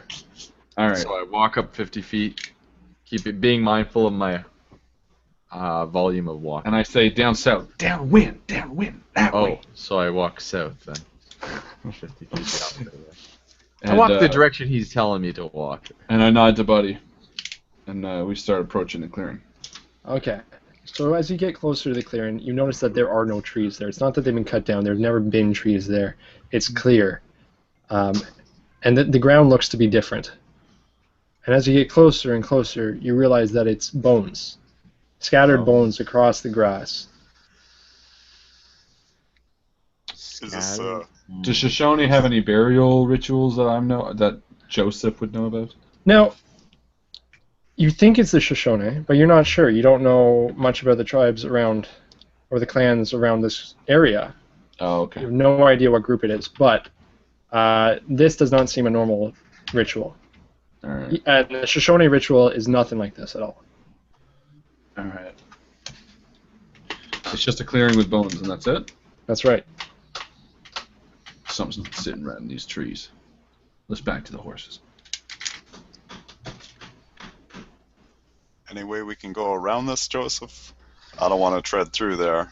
No, we're not going. We're going to come north. I'm going to go get Gerald. Get your horse ready. And I head south to where Gerald was. And there I am. And I say, get! We're heading north. Some hollow ground we're not touching. But sir, it's only bones. There's nothing to be afraid of. Do you think this is some sort of burial ground? Don't matter what it is, but we ain't touching it. Get to the fucking horses. Well, I look around a little bit while I'm turning around. Do I notice anything about the bones? Other than they're just bones? So you're going to go over and look at the bones? Yeah. And I'm going to turn around and head to the horses. He's going to disobey. I want to see what happens. Alright, do a notice roll. A what? Notice roll? Yep. If I don't have that, it's just a 4 and a 4, right? It's a 4 minus 2. Do I roll just 1 4? 4 and a 6. Oh, yeah. Oh, damn. Alright, so you lean in, and you see the bones, and you can't really inspect them from your distance, so you actually get closer, and you pick one up. Perfect. And you don't recognize the bone. But then you see something shiny in the ground. Hmm. And you look down, and you realize it's a gold tooth. Huh. And as you're looking at the gold tooth in the sunlight, you hear a... And you look, and you see a spear coming right towards you. A spear? Yep. Or a spirit? Okay, I immediately No, you try to dodge immediately... it. No, you immediately find out if you get stabbed by a spear. Let's see. I roll. Let's see here. Go fight against well, I'm gonna go with I like this guy. Let's try not to kill him. I mean, if it happens, it happens, but... Alright, so the spear sticks into the tree right next to you. As you see a man standing across the bones with paint on his face. And he instantly steps behind another tree. I pop the gold tooth in my pocket, and I run back to Buddy and Joseph. We're already on our horses. I wouldn't have waited for the kid. I would have been like, yeah, It was only, like a minute. Not even that.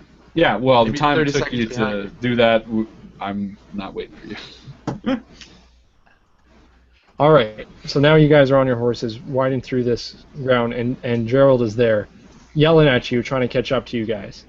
Oh, guys, there's a guy and a spear and a gold tooth, and I got... Joseph, let's do a riding check for all you guys to see if he's able to catch up to you guys. Sure. Should I do a running check? Riding. Don't Nice. I have a horse as well? Yeah, you all have horses. Nice. 11. I may roll shit as Carver White, but I roll nice as Joseph Tapper. Alright, so that explodes. Oh, you're lucky, kid. Okay. So unfortunately, Buddy Jax, because you don't have any riding experience, you get distracted a little bit, and you ride Judy into kind of some brambles, and she starts whinnying and neighing, kind of trying to spit out her bit, and as she backs out. Sorry, girl. Please. And Sorry, girl. Gerald catches gotta up, do no this. problem. Gerald explains to you what's going on, that there was a shaman or something there, and that he's clearly protecting this forest. There was a shaman or something there, and he's clearly protecting this forest.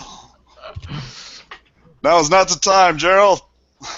Let's I catch know, up to Joseph. I know. Come on, Judy.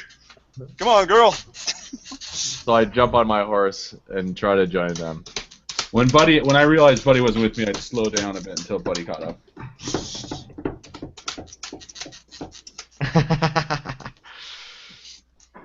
Alright, and just like that, we're going to flash back to mid-game.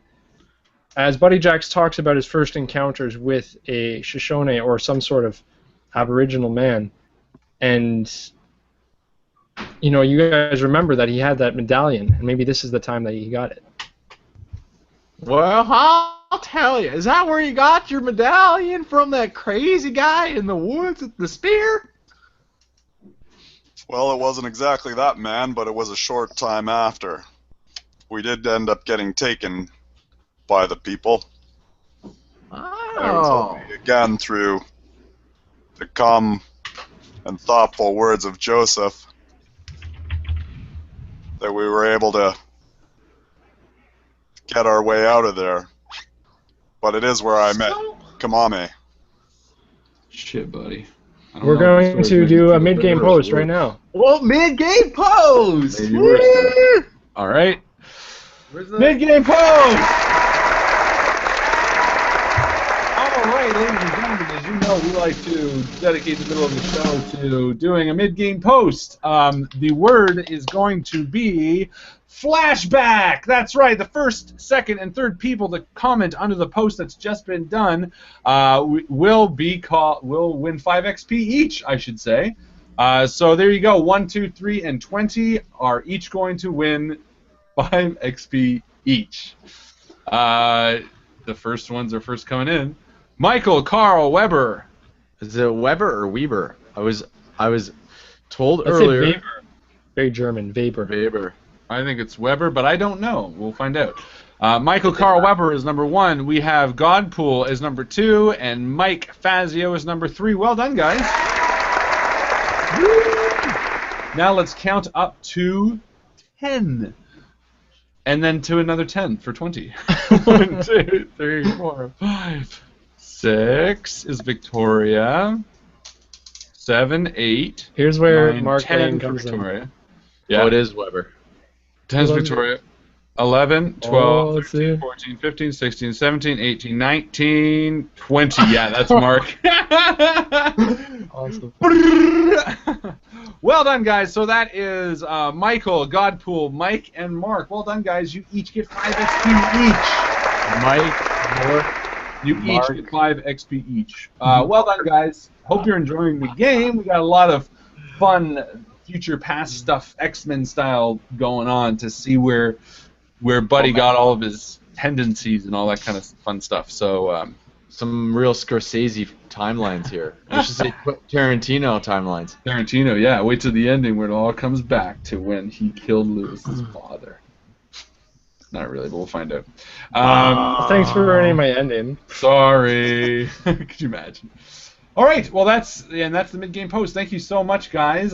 Chris, back to you to take it away. And Lewis in the room, you can hear him still suffering through his dream. As he begins to vomit in his sleep, and it lands on the floor, and you can hear this. And he's curled up, and he looks like he's in agony as the fever is not broken. Elam is still there, and he's trying his everything. He calls to you guys. I need some fresh water. Go get some fresh water, please. Yeah, right. I could use some air anyway. I'm going to get up and get over to Lewis and just make sure his head's tilted, leaning over on the floor so he's not choking on his own vomit. But he likes it that way. Yeah. It's okay, Lewis. Vomit's not that bad for you to eat. Carver, you step outside, Yeah. and you go towards the reservoir. And I'm looking around the streets. Is this night or day? It's nighttime. You guys have been resting all day, trying to recoup your strength.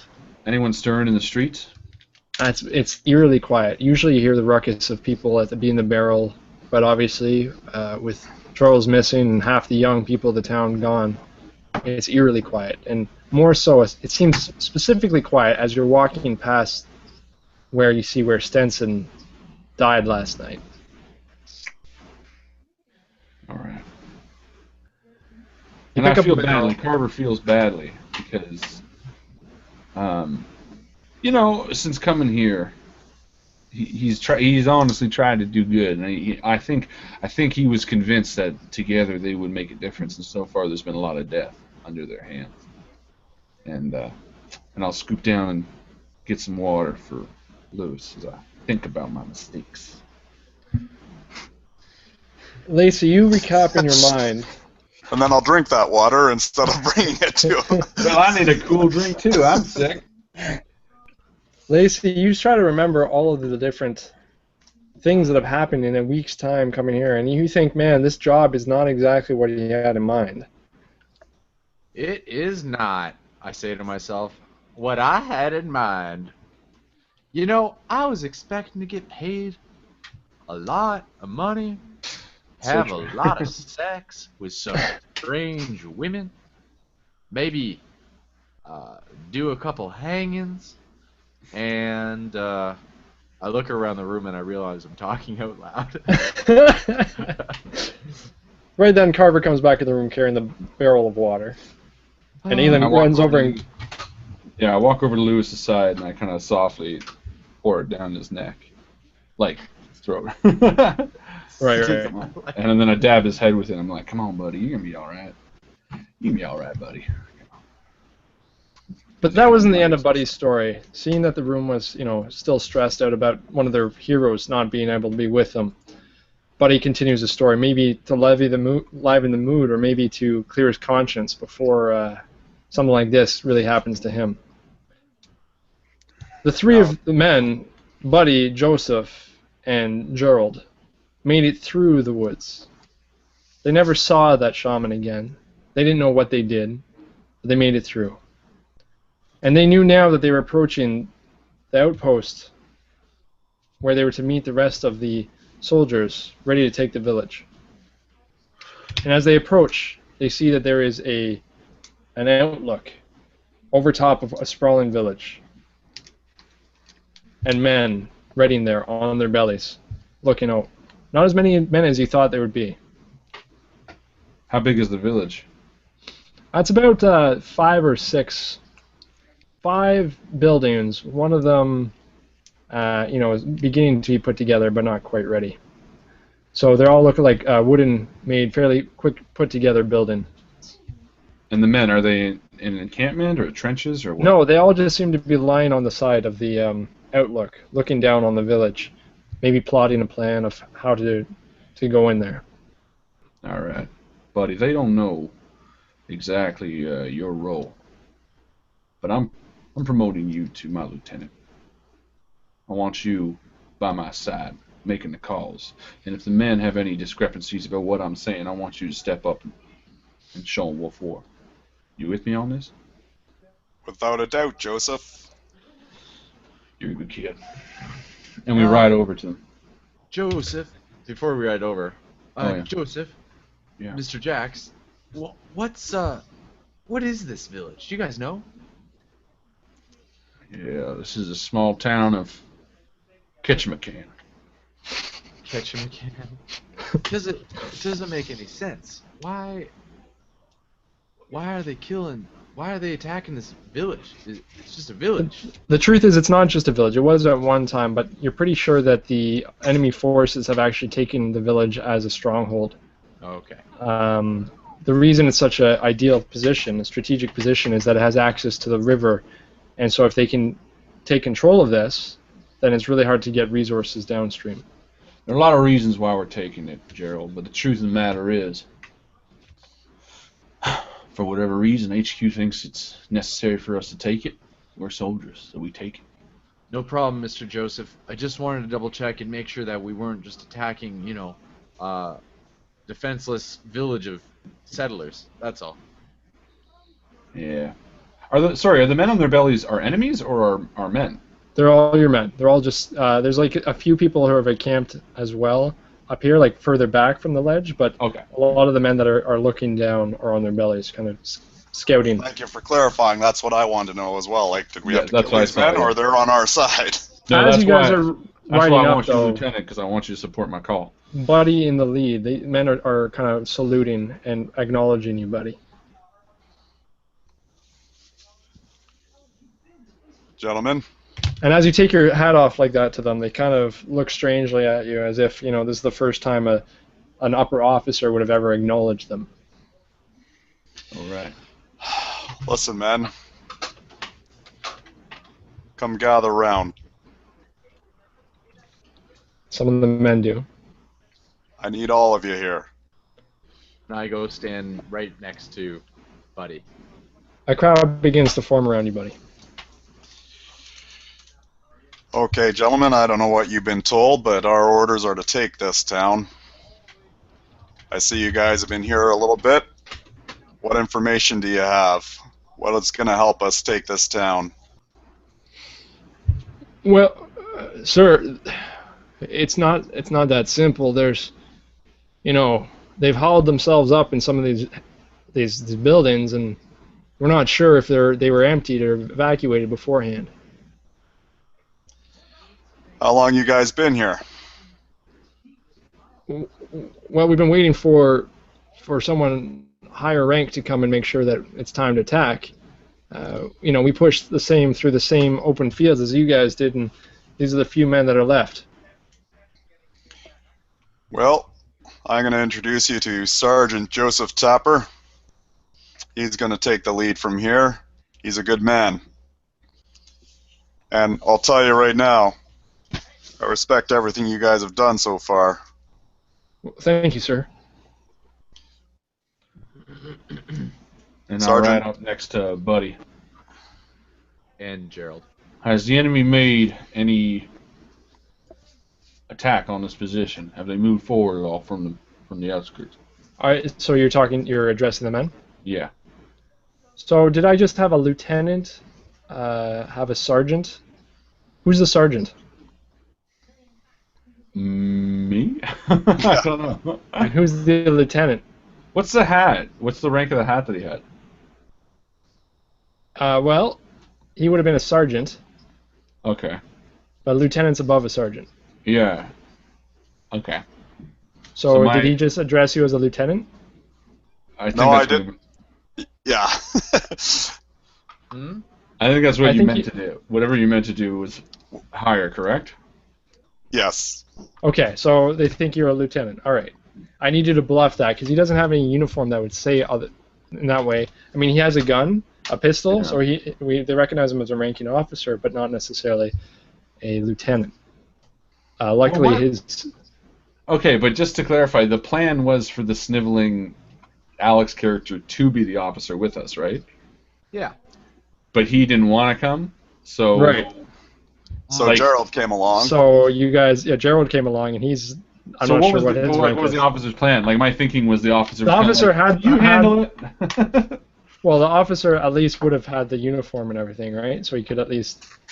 But I mean, like, what did the officer? They're listening. They're listening to Buddy. Like they'll listen to Buddy because he's a ranking officer. Okay, then instead I'll just lean to Buddy and say, I think they're convinced by your hat that you're the commanding officer here.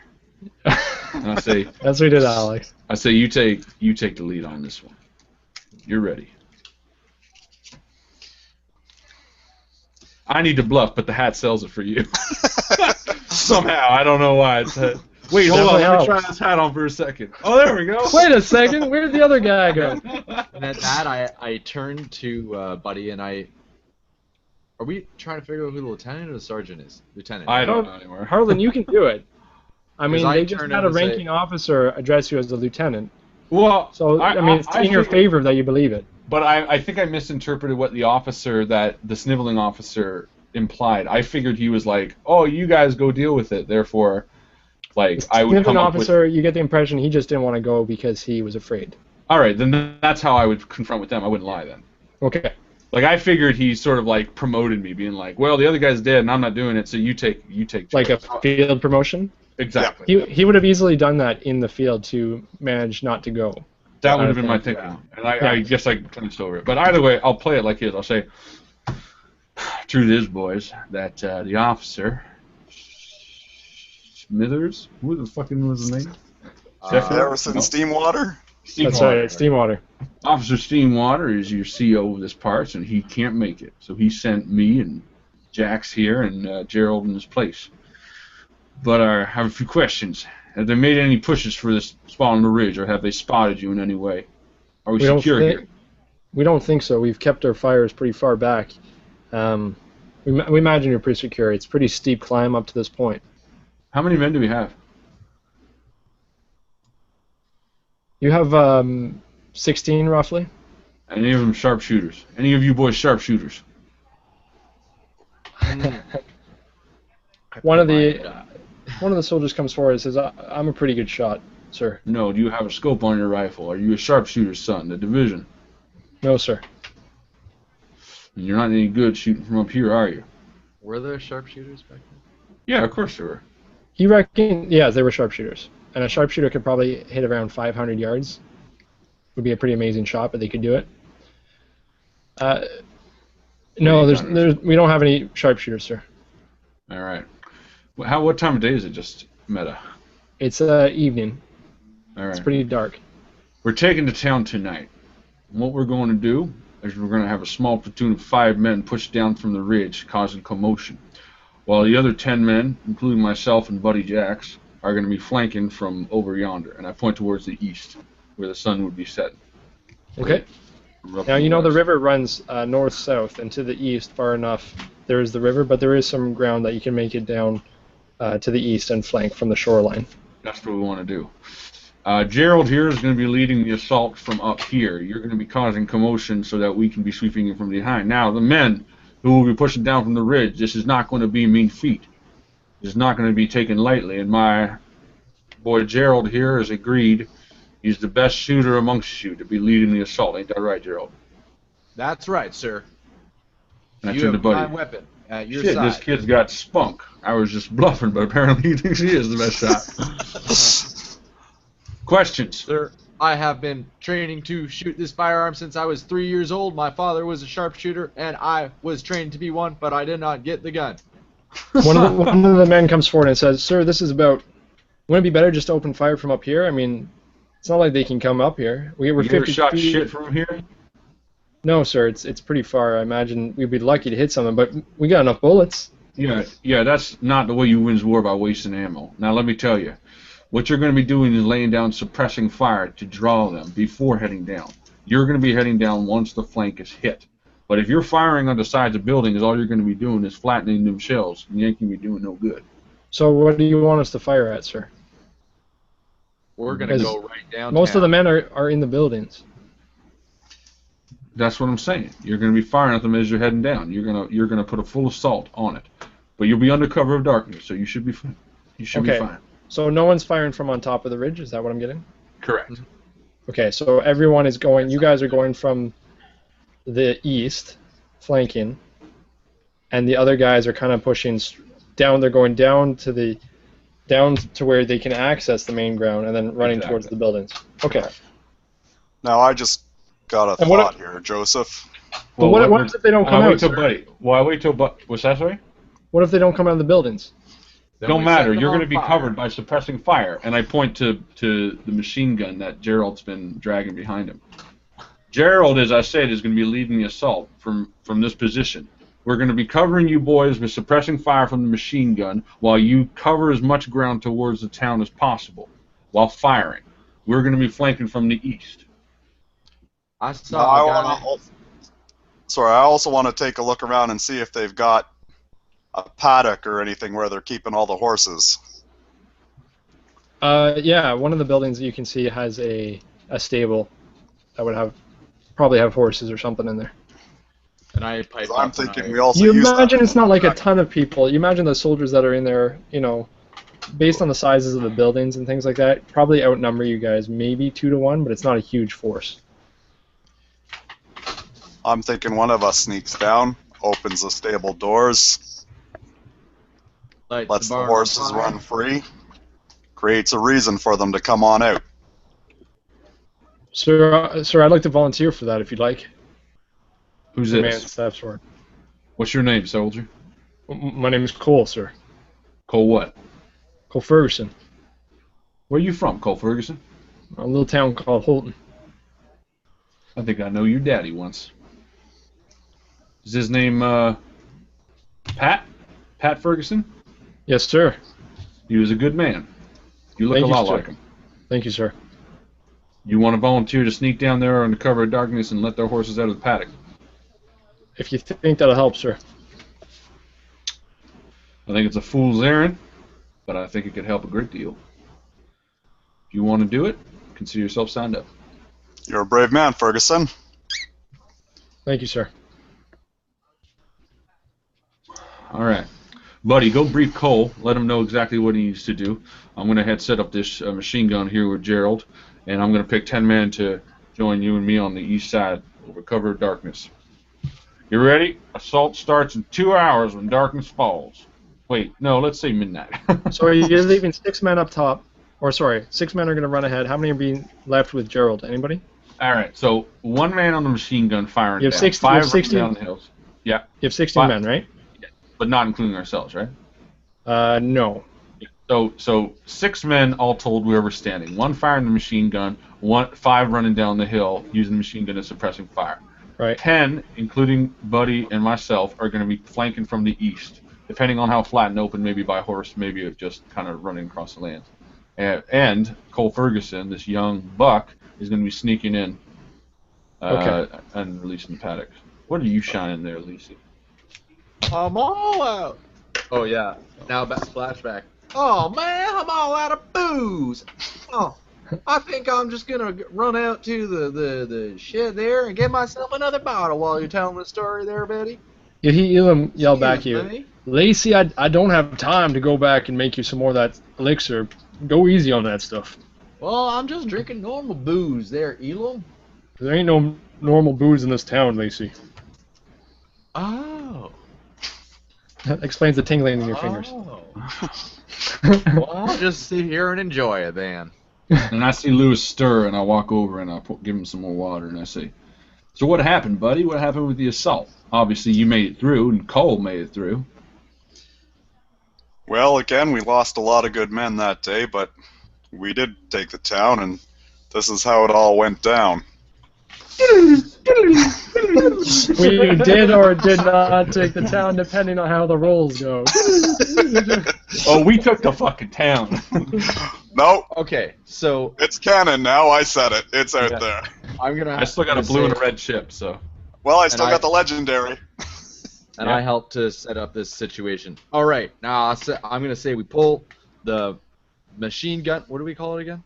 The Machine Mechanized. mechanized gun rifle. over here to the west. You are going down on the east, and I'm gonna take these men down right down the center. That way we don't have a mechanical gun firing over our heads. It will come in at the side and hopefully miss us entirely. What? How? Okay. No. What was that, Gerald? Hold on. Did you just go under? Did you totally belay an order? Belay that order. What did you just say? Here, I'll draw it out. I'll draw it out too in the coals, so you see exactly where we're at. Is this, I'll also this draw it is- out so that we have one that the GM actually wrote. This is the town, right? This is what I'm picturing as the town, the attack, and then in the middle of it, there's like a river that's running through it, right? And then here is the hill where we're on, right? And I kind of picture it kind of like this.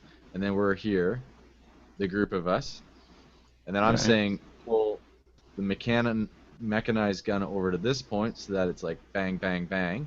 And then we can have people come in like this, and then No. people come in like this. No, belay that order. The reason suppressing fire works is so that they can't fire directly at the people. If you do this, they can fire at the people running at them because there's nothing to stop them. What about here? We move it here. No, you're missing the point. The point is that you need to cover them. This is how it's going to happen. Because this is a hill, this is the hill. Oops, that was terrible. This is the hill. The machine gun is going to be pointing over them. And they're going to be running down under it. Okay. Do you want me to show you what I pictured? Yeah. Sure. Which is, I guess, kind of close, but let's see here. Screen share. Where is that button? There it is. Yeah, the green one. Okay, can you see it? Yeah. Oh yeah. All right. So, you guys, will say, I was gonna put the machine gun up here, firing down. Okay. Okay, this is the highest point of the ridge. It goes down to about 20, but it continues on 20 feet up. Yeah. It continues on around here, and this is about 50 feet up here, and then it tapers down that you can get to the shoreline here. Now I pictured you guys coming up here. This is Carver and Buddy, Yeah. and this is you, Okay. and then this is the paddock, or the area where the horses are. Right. So he's gonna come with you guys, but he could go far this way, either way. Gerald. Now all the other men were gonna like storm this building, Correct. probably coming from still up here, Yeah, that's roughly fine. area. Depending on how steep the hill is, they can come from either side, but they have to be relatively close because I want them firing as well. Yeah, so they're gonna storm this way, hopefully. Now you Good know that plan. the streets kind of run like the doors would be like here into the center street. So there may be back doors on here, but this is definitely the center of the town. Perfect. Okay? Yeah. And I think, Buddy, what you and I will do, secretively, is we'll just let them all die. I'm just kidding. No, when it comes to the town, How do we stop This is- sharing? using his sort of setup that he just had, this is the hill, this is the river. Please stop sharing. They're gonna come from here. Hold on. They may be coming from here. Boop, boop. Buddy, I think you and I will actually come and keep swinging around to even do a further flank, because you and I are both better shots than them. But we're not going to tell them, just because I don't want them to get nervous, like we're abandoning them or anything like that. This is the problem right here, and then you're going to get this guy, and he's going to run over here, and then we're going to make sure that this is a firefight, and then, this season's going to go really well. Now, a couple of the buildings are 2 stories. Luckily, again, they face inwards, so chances are they're not going to be firing from a balcony at you guys, but there is a chance that from the back windows they could break out and shoot towards you guys, maybe. So, right. Do we have any dynamite? Yeah, you probably have at least a few sticks within the men. All right. I want dynamite on the largest windows, on the largest buildings, just to see what the fuck happens. No, So but who's what going to take the? do? You're going to send the dynamite in with the 10 guys? Yeah, one of them, so that Yeah, I don't know, Joseph, because I kind of think we want to keep the buildings intact as possible. But wouldn't it I be mean, we do cool? want to take this town. As Fine. cool as that would be. Fine. It makes more sense to keep the town intact so that we No, can I know, also you're defend right. from it. I just was laughing more than anything else. But I do want to take a stick of dynamite with Buddy and I, Okay. And that was on the off chance that we need it. catch on the 5 times I said let's burn the town down. Okay, guys, I'm going to have you guys roll for all of your men. Excellent. You, Gerald, are going to roll for some of the men just running at the building, and you, Carver, and Buddy are going to roll for your guys doing the sneak attacks. Got it. Okay? Okay. All right. It's on you guys. It's So midnight. darkness falls. Yeah. Let's give it. Set the scene, Chris. All right, so you guys wait until late in the night. You see occasionally a man walk around within the village, and as the night progresses, you get the impression that he's a little bit drunk. But that's not the only thing you notice. The lookout comes and walks over to you and says, "Gentlemen, sir, if you don't mind," as he addresses you, waiting for you to acknowledge him. Yes. Continue. It may not be anything, but I'm pretty sure I saw a working woman down there. Then I turn to Buddy. Working woman? What you mean by that? Well, a whore, sir. And I stand up and I slap him, backhanded. And I say, a whore is not a name you call someone, regardless of profession. Right. Well, I just came, sir, to let you know that I didn't think, maybe we should be shooting on the buildings if there's women in there. Son, I understand your hesitancy. It is never the intention to harm innocents. But if trying to spare an innocent life means that we kill our own men, it's not a chance I'm willing to take.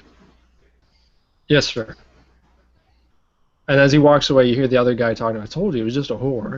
And then as they walk away. Yeah. And I turn to Buddy and I say, never disrespect a lady. In I word agree or with you wholeheartedly in that, Joseph. But I'll tell you, if we can do it, I'm not against getting some of them ladies out.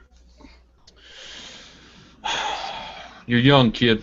When you're old like me, you'll see. Not everyone could be saved. And I walk away to go check on the machine gun. Say, that's a nice hole. Shoot it a little, get it warm. Okay. So the men are antsy. You can see that they're nervous. They're sharpening their bayonets and they're looking for you for the signal. And they're all already eager to go. Some of them. And I say, we're going to move out towards the East River. When you see, what would be a way to signal silently? Well, I mean, back then they were kind of crude about it. They just blow a horn and run. Yeah, I don't want to do that. We're going guerrilla style. A new tactic. Well, So again, You I think could do a call of some sort of animal. I feel like that's still going to give it away. I'm just going to say, look, we're going to move down. Well, why don't we, as soon as Cole lets the horses, opens the gate, he shoots the gun to get the horses running free. And you that hear will be the Cole. signal. You hear Cole that says, "Well, gentlemen, I might have a better idea. What's that? Well, since we're, flowing down river, why don't you guys blow up a sheepskin or something, and then send that down the river and time it so that way when we get it, it's time to go." He's silent. Yeah, and he holds out a wineskin for you. He says, fill it full of air, and it'll float on the river, and you just put it on the river, and when we see it, we know that you're in position. It's time to move. Wouldn't it be a bit dark for that? Or, I got an idea, gentlemen, Mr. Joseph. If you just take some of your gunpowder there and pour it on the ground and light it on fire with a match. No, we don't want a distraction like this, guys. We're trying to hide the fact that we're approaching. It would be a fast flash. We're going to take, this is all we're going to do. We're going to move out now, wait an hour, and then start firing, because we'll be in position in 10 minutes. We'll just sit and wait. Totally fine. All right. Are our watches all on the same time? My sundial's not working. All there has to be is enough time for us to get to that position, and then we can wait. It doesn't matter. And we can wait until the first fire goes. That's totally fine. It doesn't have to be a coordinated attack. We just have to move once they start firing. So however long... I think the sound of the horses getting free and running is going to be quite a distraction. That's what will happen. The horses will go free. They'll start firing. We'll hear the firing, or the horses, and we'll move in. We're overcomplicating it. We just start going. I say just go. The horses are cold. When you get down there, release the horses. We're going to get in a position, and when the horses are gone, start firing. We'll move in. And I feel like this is a good time to use a legendary chip to make sure the men come out of the houses. Oh, with the horses. Yeah, when the horses go, that counts as enough distraction that a majority of the men come out of the homes to try to round up the horses. For sure. All right, I'll accept it for sure. Now, Cole, how well are you with horses? Well, you know my father Pat. He had a whole herd of steeds that I had to look after back home. He was a good man, and he was a good rancher. When you release them, don't just open the paddock and run. See if you can get a few out and smack them across the ass to bring them around front. If this is the paddock, see if you can bring them out this way. Kind of start a stampede kind of thing? Well, my thinking is that means if you smack them and they run behind back, the men are going to leave their houses to here, which is out of our flank. We want them to leave their houses into the fire. You got it, sir. All right, let's move. And me and Buddy and 10 of the men head down to the riverfront. Okay, I need you guys to roll a stealth roll. All right. And just before we go, I'm going to take out my last silver dollar, and I'm going to hand it to Cole. And listen, Cole, this has always been a lucky piece for me. Keep it with you. It'll keep you safe. Nice. Thank you, sir. I'll be giving that back to you soon, I hope. He puts it in his pocket. I look forward to seeing it, Cole. Successful stealth for me. Are we rolling for all of them as well? No, you're just rolling for your group. Perfect. So, all right. Success. Buddy, I'm going to have you roll for just you. So the group is successful. All right, so I'm just doing a 1d4 with a 1d6 since I don't have stealth. Mm-hmm. -2 though, isn't it? Yes. Luckily, I have stealth, even in the. And maybe this is okay. I used the legendary, and I'm going to use the red one to add a 1d6. No, I'll use the blue one so I don't give you. All right. An additional one. Better. Oh fuck. Shit. And So, I buddy, guess I'll use a white to re-roll. Okay. Fuck.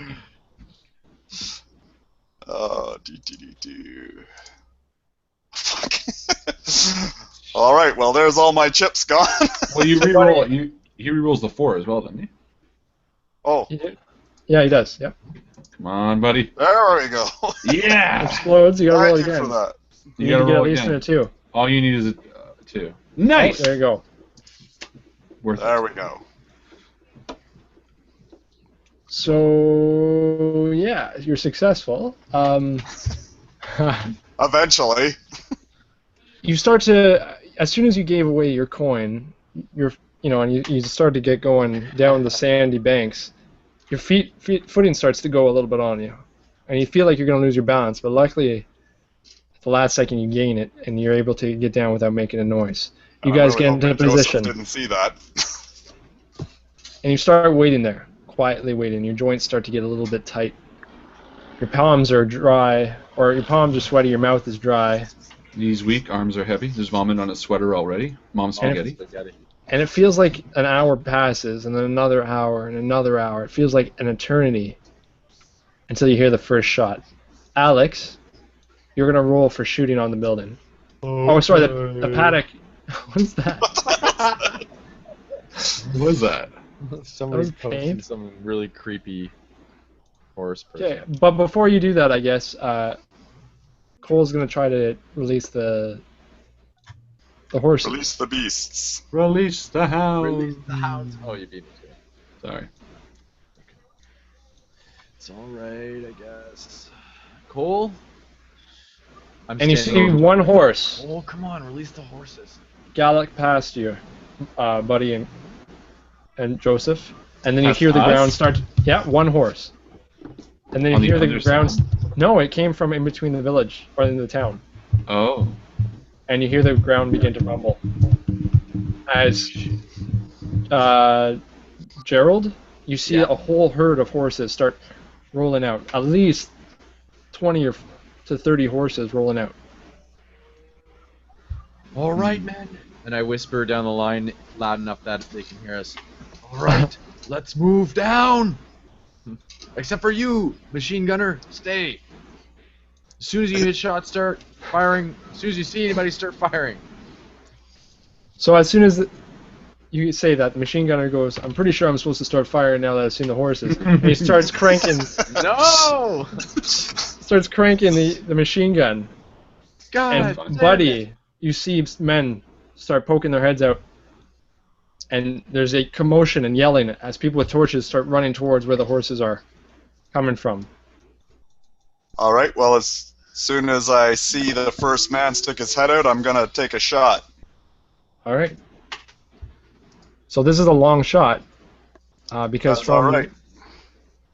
It's a bit of a long shot. No, and I hold my hand over Buddy and say, no, we need to cover ground before we shoot.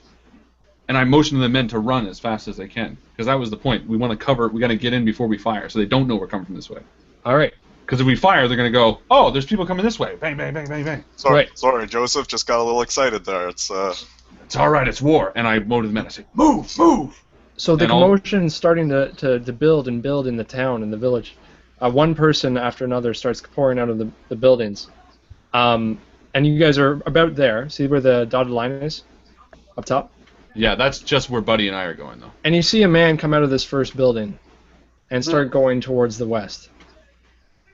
No, The west? see the building closest to where you guys are going? Yeah? Oh, yeah. Yeah. And he starts walking towards the pen.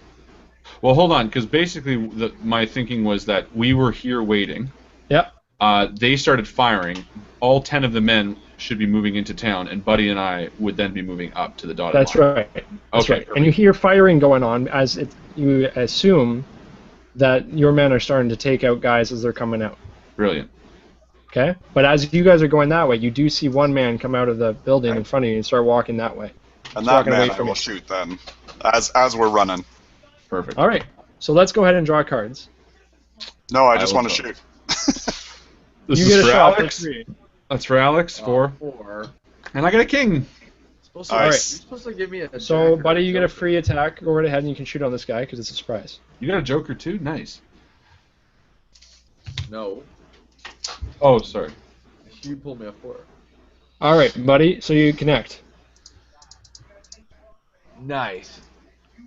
Oh, well, there we go. So we What kind of got damage do you do?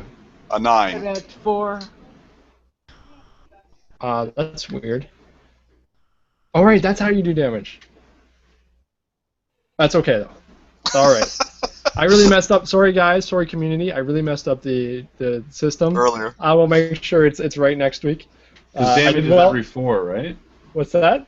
Damage is every 4 or something? Yeah, it is. But I gotta review it because it's been like we took that long break and we haven't Yeah, had that's much fine. fighting. But that's okay. So let's say you got 9, which I don't think is accurate how it's done, but that's okay. So you got a raise of 1. So you hit him, and he stops in his tracks, and he drops to the ground. As you run past him, No, And I'd you- run and hit him with the you bayonet him to make sure he's dead. bayonet him. Yes, Yeah, sir. and you do, and it sinks in, and you feel his body not even react to the bayonet. Keep doing it. Keep doing it. Like a steak. All right. Tenderizing a steak. Joseph, So I run up behind him and I grab my knife from my boot and I flip over the person he shot. yeah. Who is it? You remove his face. It looks like it's a soldier. Just a young kid? All right. What are they dressed differently? Are they wearing whatever? They're coats are wearing a us? color that you're not wearing. Okay, so they are the opposite. Yeah. All right.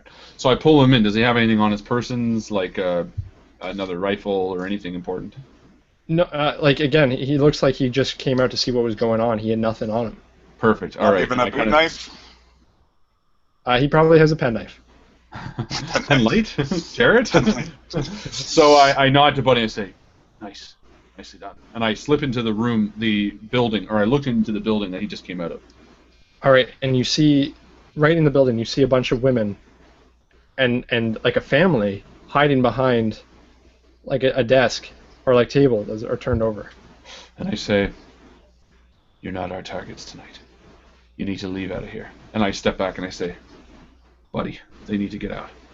And they run towards the door and Yeah. start peeling off towards the north. And I point to the door. And I redirect them. I'll be like, I'll show them the other way to go through the south.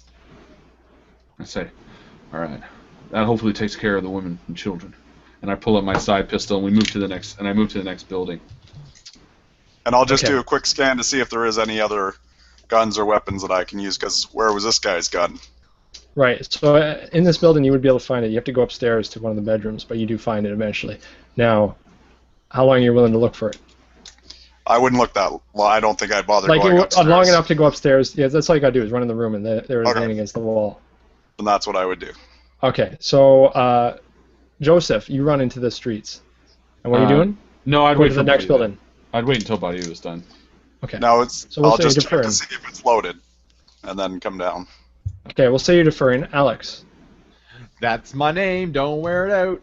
So you and your men Exactly. are running up and charging the town as men are horses are stampeding around you, and men are coming out with their rifles and guns ready. So you see them; they're all confused, and there's a few men that are ready within your distance.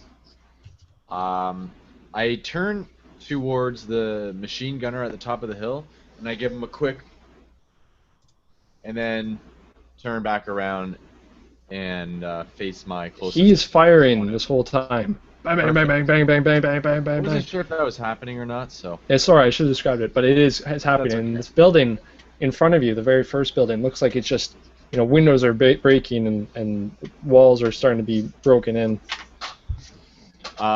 Great. So, who's closest to me? I guess. I Is mean, there there are men coming out into the street. There are men all over the place. You could easily fire at some. Great. Let's pick somebody off. Okay. So I get on one knee because it's easier to shoot Right. and less obvious. And I will fire at the person who is in my nearest range. And shooting is a D10, so let's do that. 6 exploded. Nice. Nice. 3. So you hit with a raise. So Roll for damage or what? men are dropping behind you as things are starting to come into realization. You've probably seen at least 2 men go down around you, but the carnage that's happening in the village way outweighs that. As you see, men are coming out of the buildings and they're panicking, running for their guns. Some men still dressed in their undergarments, coming out and running out, and you see a guy just get trampled by a horse that's running by. Another one goes to point his gun at you to fire, and his head explodes out the side as one of your flanking men come and kill him. And as you see that, another man is pointing out from a balcony as you pull around, and you're able to clear a shot, and he falls over the balcony into the water bucket down below. Excellent. Okay, so how I'm Like doing old this, guys? Western shooting range. That's right, and as I'm doing this, guys, as you're succeeding, we're killing off the men, and your men are dying slowly as well, based on how well you're doing. So, All right, so I deferred. yep, Can I take my action now, I guess? yes, you can. Yeah, then I will run to the next building, and I will sort of open the door, see what's in.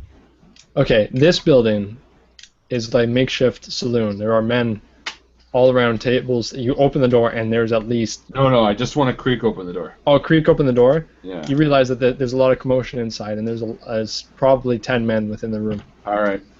I like the dynamite. Oh man. Yeah, you hear yelling and screaming.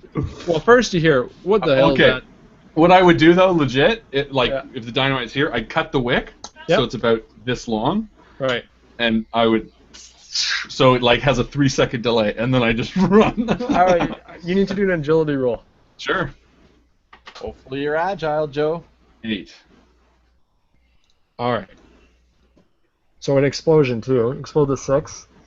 Oh, all right. Oh, you're right. So 10. All right. So you have a raise. So your aim and your timing is perfect, and you land it right on the table, right in the card table, where the men were all sitting around. And as it hits the table, the men look up to the door and just see the 2 doors swinging, and every time it swings, it sees you running, and boom, the shrapnel of wood everywhere. 3 different angle movie things. Yep. Buddy Jax, as you come into the main town, you realize that the numbers are starting to even out a little bit. Well, that's like 5 right there. That's what I mean. All right. Problem is now, within this round, the men have started to get organized, and you realize that within the the buildings that are remaining, they're starting to break open windows. As you hear the breaking open windows, and people are starting to fire upon you. Get out of the streets! Get out of the streets! All right, let's see here. T8. As you hear gunfire trading from your side to their side. And you see a lot of your men start going down.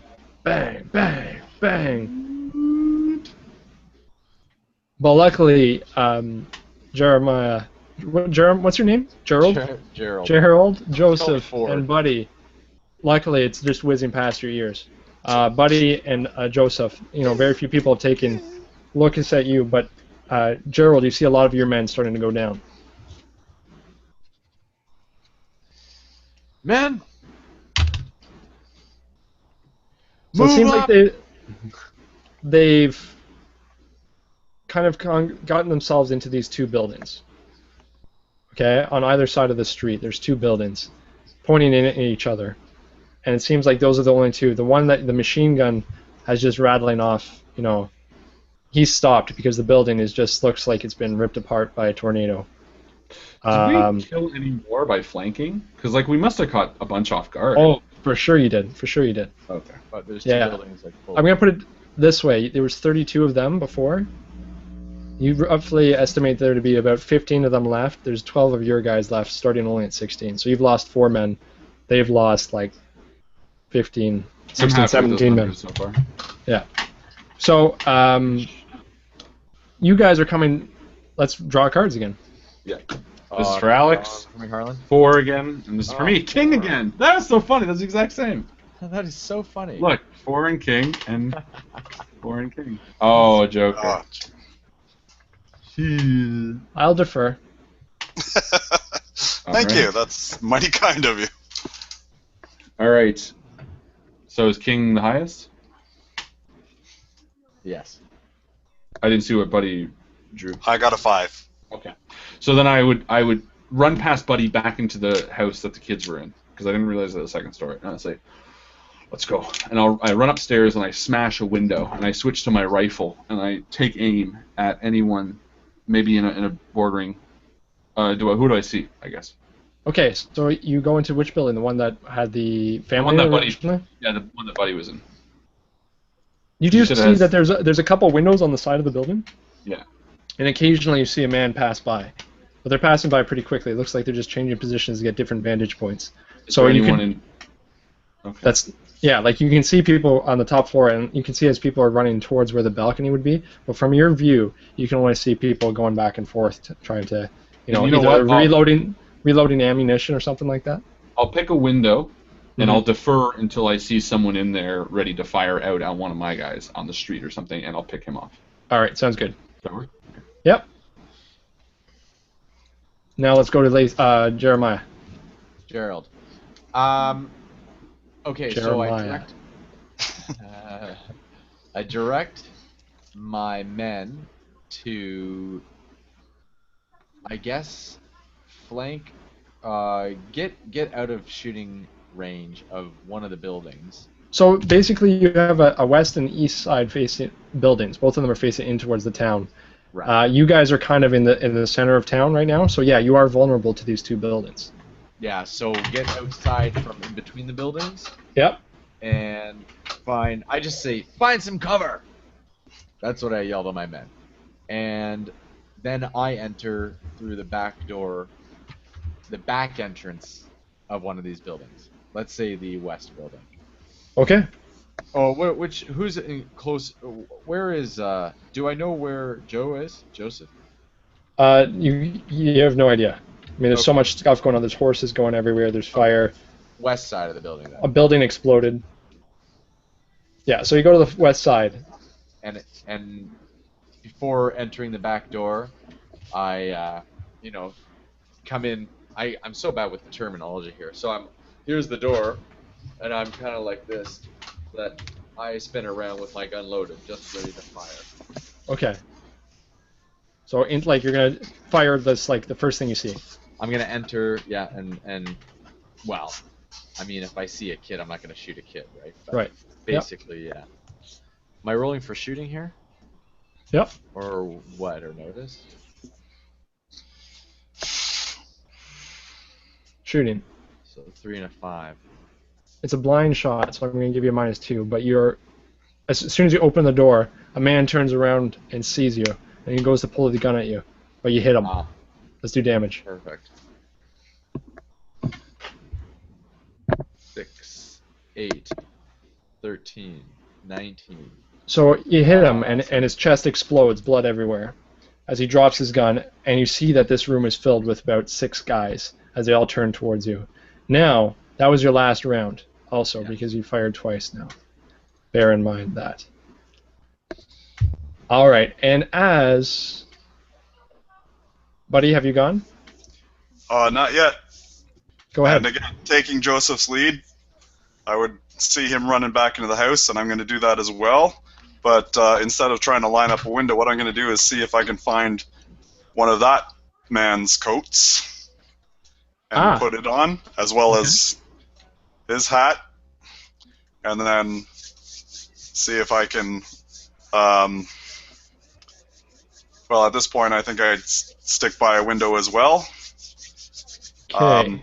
And then I wouldn't line up. I would just shoot as soon as I see a figure moving. As you come up the stairs, you hear Joseph cock his gun as he sees a man run by his window. So Joseph, go ahead and roll to see if you fire. All right. Oh, I'm going to use my blue to.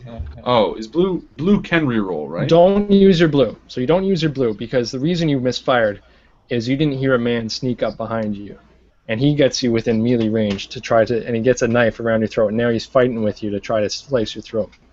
Jeez. So I still want to use my blue.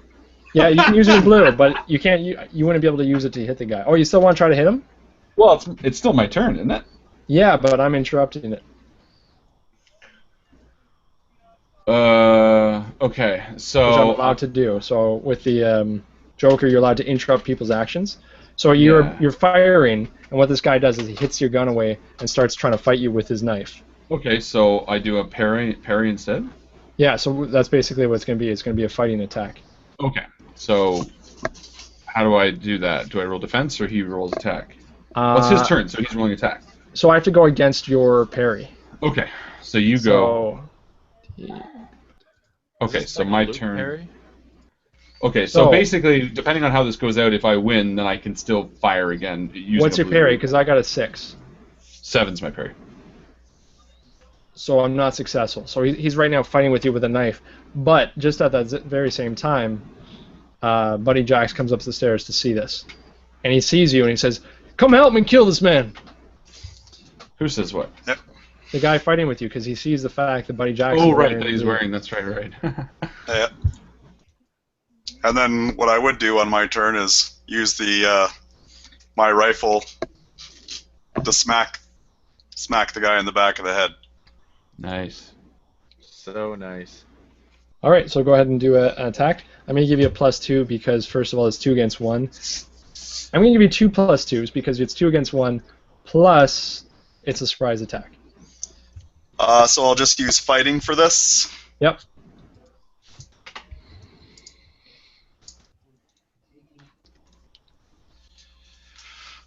So I guess that would be a... Yep. So no raise. So do your damage, which I imagine it's a club. Alright. So I don't know what that does. 1 to 4. Let's see here.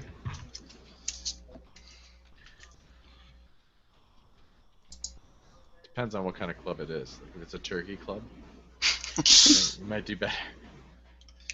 We can just say 1 to 4 for now. Wow. Oh no, another waiting montage. Waiting, I just love to wait. Don't you also love to wait, Joseph? What, do I have to do something? Don't No, you he's also just- like I didn't think We're so. just doing the waiting montage. I'm waiting for him.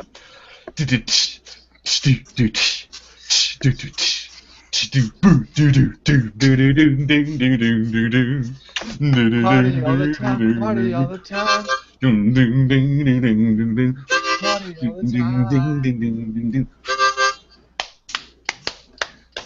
Is he frozen? Waiting montage. Yeah, he's totally frozen. That's freaking hilarious. I'm sitting here thinking, All right, So dramatic. So Joseph. after we take the guy out, Yeah, you take the guy out, and I take out the bayonet off my gun, and I just slit his throat in front of you. it's too funny. As the blood pours out, and I say, Well, Never. isn't that better? Sorry. "What the fuck? It's my turn. Shut up, Gerald. You're on the other side of the fucking village." And I say, blew a guy's chest apart. "Blow a guy's chest apart."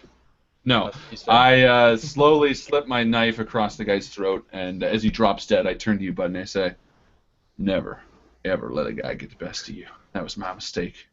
And you came through with me. You came through for me right there, buddy. Thank you." Here he is. He's back. now we can replay that whole thing. No, you hit him so hard that he knocked his internet out. Yeah, no, he crumbles to the ground. Oh, or what I did, because that sounded cool too. What happened? He just had him, and I turned around and I slit his throat, and I said something about never letting a guy get the best of you, and this guy did, and Buddy saved me. Sounds good. But cooler than that, obviously. And then I'm going to re-roll my turn that I missed, so I'm going to turn around and I'm going to fire at the window. Assuming the guy's still there. Yeah, there happens to be another one. Perfect, and it's not much better, so I will use my red to add a 1d6. That means it goes to you. It does, so I get to draw one. Yeah, and 5, 6, 7, 8. So 8 to hit. All right, so you hit him. Nice. Okay. And What's the damage damage? for that is 4d8, right? Mm-hmm. So 8. Wow. 9, 10. Here's 11, how I think it 12, works, 13, and 14, just 15, correct me if I'm wrong. 17. You take the highest one, and that's your damage. Right? And then if it explodes, so that 8 explodes, so you roll the 8 again. I don't. Is that right? And then because you had a raise, you get to add a 1d6 per raise. I don't know. We'll figure it out for next That's time. what it is, but that's okay. I thought it was every 4 counts as 1 damage. No. It does, yes, absolutely, you're right. But you don't get to add them all. You only do it for 1. I don't think that's right, because it's 2d6 damage would make no sense to do. Either way, we'll look into it next time. Doesn't matter. Yep. We're like. All right, so it doesn't matter. They're dead. He's dead anyways. Yeah. So he drops to the ground. Anyways, bitch. All right, and I turn around to Buddy and I say, "That's two down." That's what, down to 11? All right, So, and I'll yeah, pick it's up 10. the knife that the man was about to use on Joseph, That's right. and I'll keep that with me.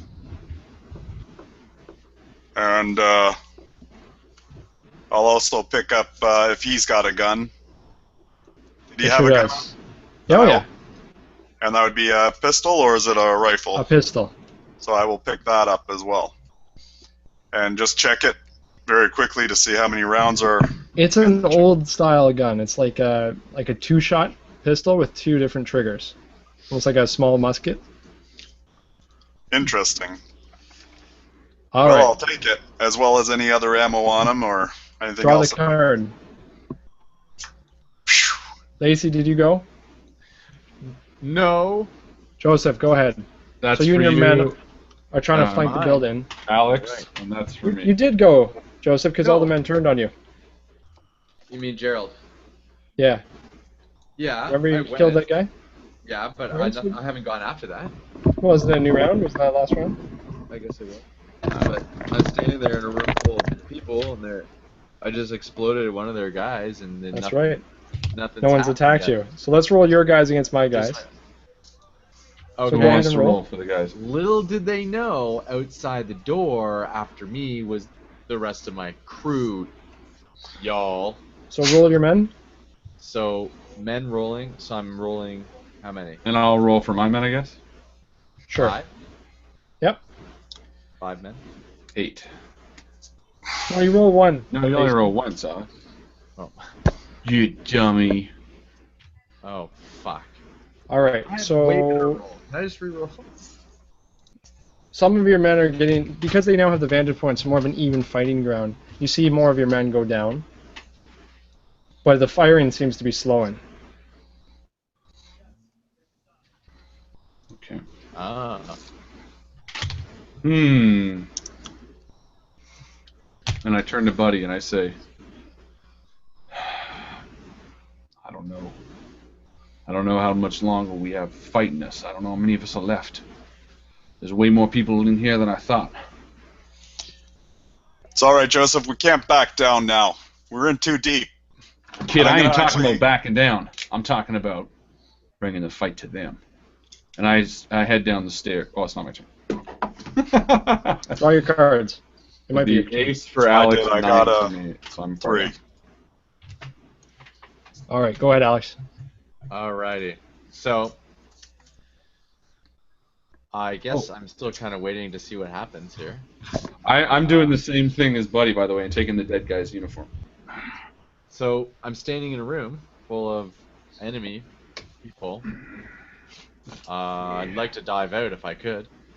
All You know, right. just leave the Yeah, room. before they fire at you. Yeah. So let's do They all that. missed. They rolled a 1. They did? Yeah, that was the last round. But you get to go before them, so you can shoot again before you dive out.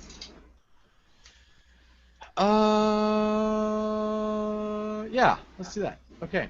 Shoot. Bang, bang. Okay. A 1 and an 8. What are you shooting? Oh, that's right. I don't have any. Okay, so no, I dive out because I don't have any. I'm not loaded. And hopefully there's some of my crew outside of the building where I jumped in. And There's definitely some men there waiting for you. It looks like you got about 5 guys there that's looking what to you for direction. And I say, I point to the doorway. I say, "Men, attack! There's people in there.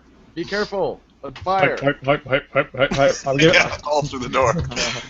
So I'm going to give them a plus because you're going to, well, let's see your charisma check. So I'm going to maybe give them a plus on the next roll. Charisma. I have 0 charisma. So what's that mean? So you need to roll a 1d4 and you get a -2. Okay. So they just kind of get the impression that you just don't want to do the fighting.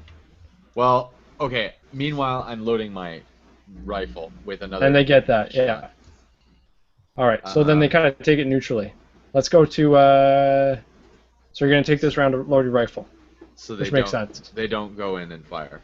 They will be. They definitely will be. But they can see that you're loading the rifle. It's not that you think you're afraid. Okay. Okay? Okay. So these guys take another shot at you. Now, Joseph and Buddy, because you guys killed that guy, they did take notice that they're on the shot, and you hear bullets start to hit the side of your building. Second die is for you guys. It's at a severe minus, but it's still successful. We explode both those. And I'm going to explode the one again. Shit. All right. So I see the fire start hitting, peppering the side of the building, and I jump in front of Buddy, the kid, and push him out of the way. Well, you do feel the to penetrate your body. I figured. And I fall forward. And what is your soak? Or your toughness? My toughness is only 4. Only 4. All right. So yeah, you feel that you're probably not. You can't move. You can't feel your legs. And you don't think you're getting up from this one. Fuck, Buddy. Lacey, you see Carver. Gerald, you see more of the men go down.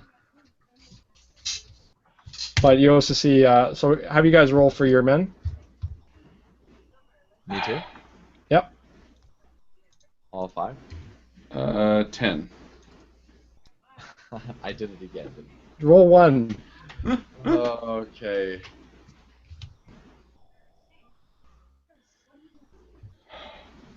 Five and 1. All right. So a couple of your men go down, but it seems like they've cleared the room. It sounds like probably 3 of your men have gone down. You have about 2 left. And the shooting seems to stop. All right. It's not a victory. There's not enough of your men for it to be a victory. And I grab Buddy and I say, Buddy, we're losing this thing. You need to get out of here. You need to leave. You need to do me a favor. Touch his lip. You have consumption now. Anything, Joseph. Anything. And I take out my gun. I thought you were going to say something else. Here. I've never met my son, but I want you to give him this. And I want you to make sure he's safe. Anything, Joseph. And then I'll... You take care of yourself and you take care of my son, Carver. You make sure he knows. He knows what his dad did. And then I'll load it, cock it.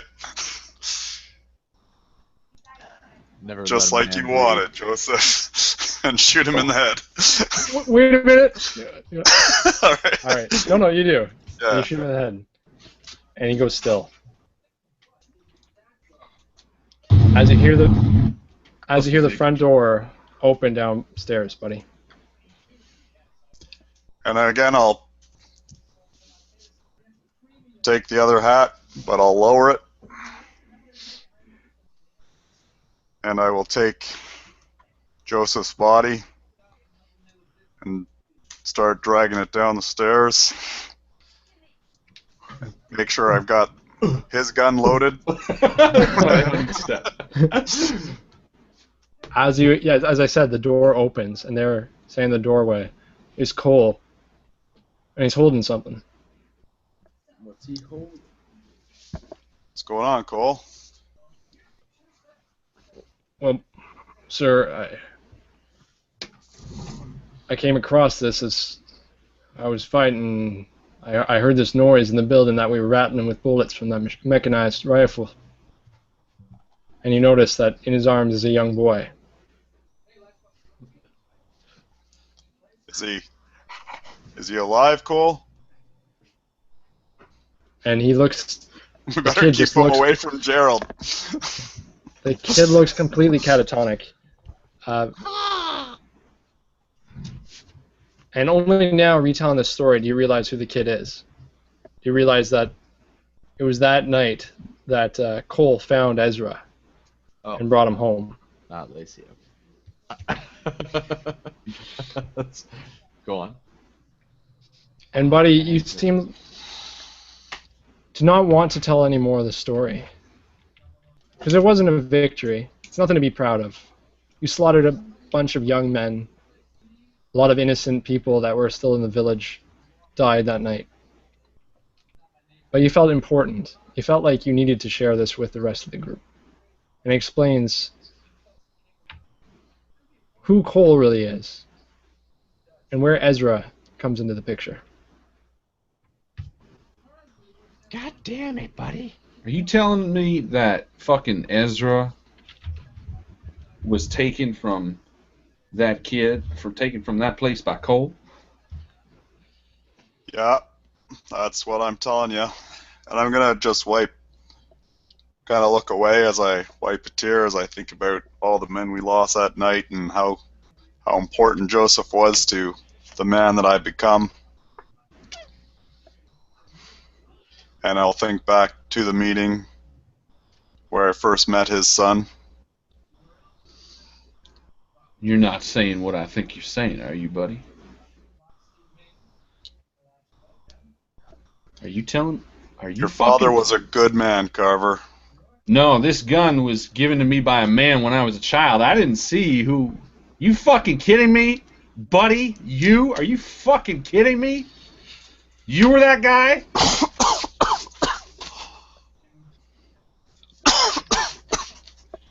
And Lewis wakes up and calls to you guys for some water. And we're going to end it there. Jeez Louise. Ladies and gentlemen, forgot this where has I been was. Deadlands! Thank you so much for being with us here on this Wednesday night for a flashback adventure extravaganza. We have had a blast. Once again, thank you so much to Chris, our wonderful GM for this adventure we are on. We are back next week with another exciting adventure, episode 8, only a few left. We're also getting to that time where we're going to announce the next campaign we are running. This one, guys, is going to be huge. I just want to say, people who have followed us for the past 2 years now, know that we usually run 4 games a season. We do 10 games each of 4 unique systems. The first year we started off with Dragon Age, then we did Numenera, then we did Call of Cthulhu, and we ended with Star Wars. This year so far we've done The Strange we opened up with, then we went into Draft Askew Secret, Yep. and now we are running Deadlands. The next campaign is going to be a good one. It's going to be a jaw dropper, and I'm excited to tell you guys. But all that comes very soon. So come back next week, where we are going to be into more Wild West rootin' tootin' shooting action. Thank you guys so much for being here. Thank these guys below me for being here. You guys all have yourself a great night. And as Chris always likes to say, We will see you around the table. we'll see you around the table, guys. Good night.